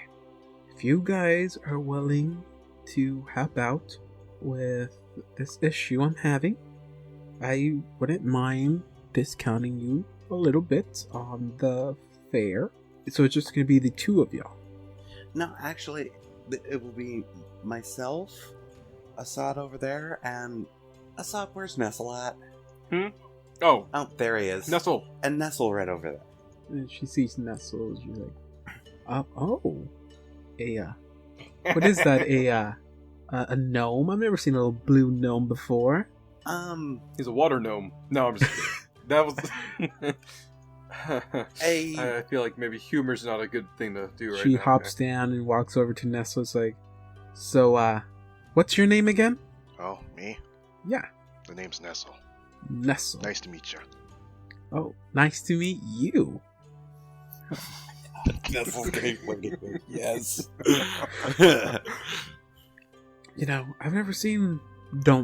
hopefully I'm not being rude. I've never seen one of your kind. A blue little gnome? Where are you from?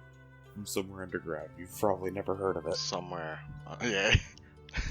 Yeah, Wait, that's actually seriously? exactly what I From say too. somewhere. Oh, do you always try to be mysterious? You know, I like those kind of people. They try to be hard to figure out, but give me a few days, I can figure you out. Oh my god, she's in the fucking bad place. Okay, in Nestle's mind, what's going on right now is how can she figure him out if he can't even figure himself? Lady, I'm a puzzle even I can't figure out. Anya ships it. Hey, look, guys. Today we have had two great ships, the captain and Nestle, and I would like to present with you guys Kel and Siobhan. And then there's also Mr. Sunday and Anya. So there's that too. So there we go. Yeah, we even have a player character ship. Pure player character Fanfic.com, guys. Come on. Well, Fanfic.com, guys. Fanfic. Or archive of our own if you're going to post some naughty stuff. They're a bit looser on that. please don't post any naughty stuff. Please do. You openly invited furries to draw Nestle. Just because Mr. I Sunday create the and story not- doesn't mean I invite people to come play in my playground. My playground is my playground. That's, of David, all- you sound like a bully right there. I'm just. First of all, nobody's. That's not going to stop anybody. What do you mean? I have a lot of signs across my playground saying no trespassing. That's gonna help, right? Have you seen that meme, the Arthur meme with the with DW, and it's like the sign, and she's like, I can't read that sign. I authorize use of Anya in fan fictions. I'm not. Whatever I say, nobody's gonna listen anyway. So do whatever you want. Hey, that's a Creative Commons right there. Hey, hold on. We're playing in a game that was made by somebody else. I think we gave up the right to copyright a long time ago. So, as this is happening, she turns back around and is like, okay, so if you guys are wanting to help out with this, and, you guys seem pretty capable, especially you, Nestle, you seem like you're very capable. See, I don't have much funds left over, and I needed some muscle on my ship. See, where we're going is through. How are you guys familiar with the River Kingdom? Going to roll knowledge geography because I'm guessing that. Oh, yeah, I've got training in it. No, you mean local too if you have it. I do have local. So doing the geography. Now the local. Is there any religion on this River No. Kingdom? Okay. Can I be? If I roll well, can you be telling me that I read about it somewhere? Cause, Yeah, you can. Yeah, I rolled a nat 20 on the knowledge local, so I know all Jeez. about the city itself. Okay, so no, the River Kingdoms are comprised of river systems that are so closely together and connect to each other.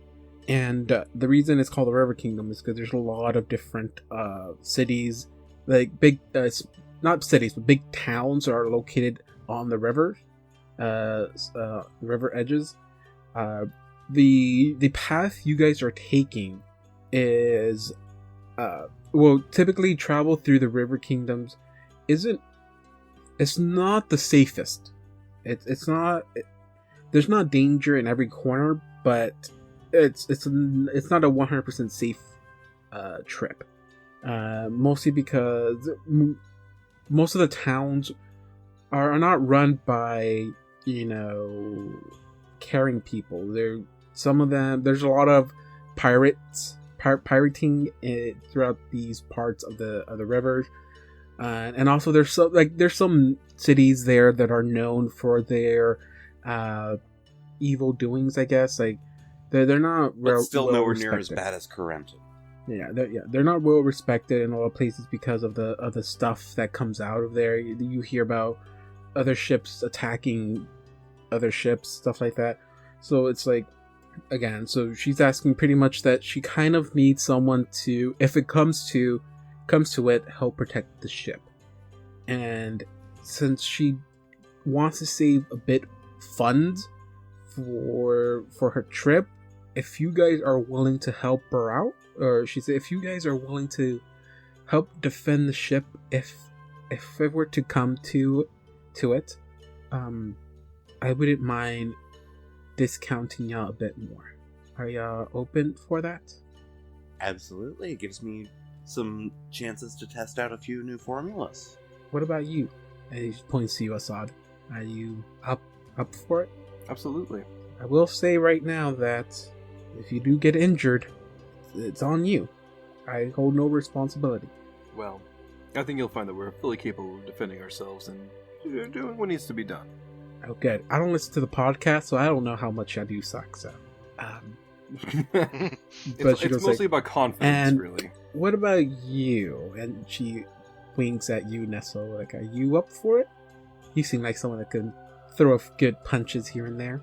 I'm He's a lot better at stabbing I'm things. sorry. In my mind, I'm sorry. In my mind, whatever popped in there was just, punch me, daddy. And I'm like, oh god. That sounds like a bad kink. See, here's the thing. I've already determined how Anya's going to massively help with the redistribution of the load on the ship. God, please just continue forward now. I've made mistakes in my life that are now coming to me. She asks Nestle, you say yes. Okay, thank you, Nestle. We continue forward. She goes, thank you. I mean, you didn't even let me react. Since if y'all guys agree, which y'all did, she does give you distance. Like, well, thank you. I'll be 75 gold pieces then for all together. Yes, that was out of character. So she only asked for 75 gold pieces. She goes like, and again, I only asked for it just to help make up for the supplies that I'll be having to purchase to help accommodate for y'all. That sounds reasonable. She looks at Anya. It does indeed. Wonderful. It's a trade. Anya hands over the 75 gold and an extract. This is going to help you in particular with the reloading. She's also handing one to Assad and to Nestle. And we'll fast forward through this. Within a few hours, she'll get everything loaded up correctly. It's enlarged person, by the way. Oh God! Well, she just turned into a meter person. So yeah, okay. We get everything settled, and she tells you, okay, if there's any more business you need to take care of, better take care of it now. I'm getting ready to set off in a few minutes. Anya's got the wands. And yeah, everything's ready. So he goes like, if not, then off we go. And she gets, and all of y'all are good, right? Nothing y'all want to take care of. Look, here's the thing. I've been griping a lot about how I don't carry a bag on me. I think I need to buy a bag, just so that we can get it out over with. This could have been done Anya hands between you the the 4 days. backpack that you threw Yeah, back I'm not like gonna 10 roleplay episodes that. ago. I need a bag for my person. Yeah, Anya's handing you the one that you threw back at her. She did give you one, I think. Okay. So she sets everything aside, and just before she sets down the sails, she goes like, I've never introduced myself, did I? I extremely apologize for that. My name is Captain Skywin Freeling. You may call me Captain Freeling if you wish. Nestle, you may call me Sky if you wish. I wouldn't mind that. But I'm sorry, you say she's a halfling? she's a halfling. You sure she's not a My Little Pony? That sounds like a My Little Pony name. And she points at her boat and says, and this beautiful thing here is called the Sailing Starlight. That's the name of her ship, of course. And with all introductions out of the way, I think it's ready to set sail. And she pulls down her sails. You feel the boat rock between under your feet, and officially, Book 2 is over, and now we set off on Book 3. As you guys leave the docks of Thrushmoor, and slowly, Thrushmoor becomes less than a point as you guys sail off to Casimir. With that, we see the ship sails off as it leaves the docks, and we are left with just the sounds of the water crashing into the shore. We stay there as we see the day continue forward. We see the day come to an end as the sun sets and the city is overtaken by the darkness of night. we'll add a little bit of flavor and say today is the cycle in which the moon is at its fullest, and the light from the moon it's giving the city a bit of a glow. And we're still there at the docks as the water crashes into the shore. We see a boat hit the dock, and if this was like a TV show, it'll say 2 weeks later. And as the boat makes land, we see a figure step off from it, and it's a man wearing a very pristine, elegant robe. But as we pan down, we see that the robe starts to have an appearance of being shredded as it goes down and down until you hit to the feet on his floor, where they're just complete. It's just a complete tatter of a robe, and he steps onto the deck with a another small figure. It's like a very small figure that seems to be covered in a hood. As he steps out, we see the harbor master from earlier. Seems like he was making his way home. He sees this person dock his boat there. He walks up saying, "What are you doing? You can't dock there. You can't. You have to pay your fees. And plus, this is no time of day to be showing up. I need you to remove your boat from that place." And the man turns to look at him, but doesn't say anything. "Hey, fella, I'm talking to you. Move your damn boat. You can't dock it there." As he sees this, you just hear a big thump as a giant figure lands behind him. It catches him completely off guard. He turns around, but before he can even say anything or yell, all you hear is and the boatmaster's head is just thrown onto the dock. The man in the robes walks to the end of the dock, and "So is this the place?" And you hear, "So where is it? Where would it be?" And you see this figure, a large figure, extend this oddly shaped arm as he points to Count Laus's mansion. The man turns around. "Karagor, if you're wrong, I'll have your head." I mean, technically you already do.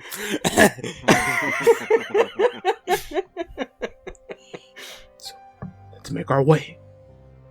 And you see this figure walk off the docks and head to Count Laus's mansion. As the camera pans back to the boat, or to the dock, and in the distance, you see a plume of black smoke emanating from the distance.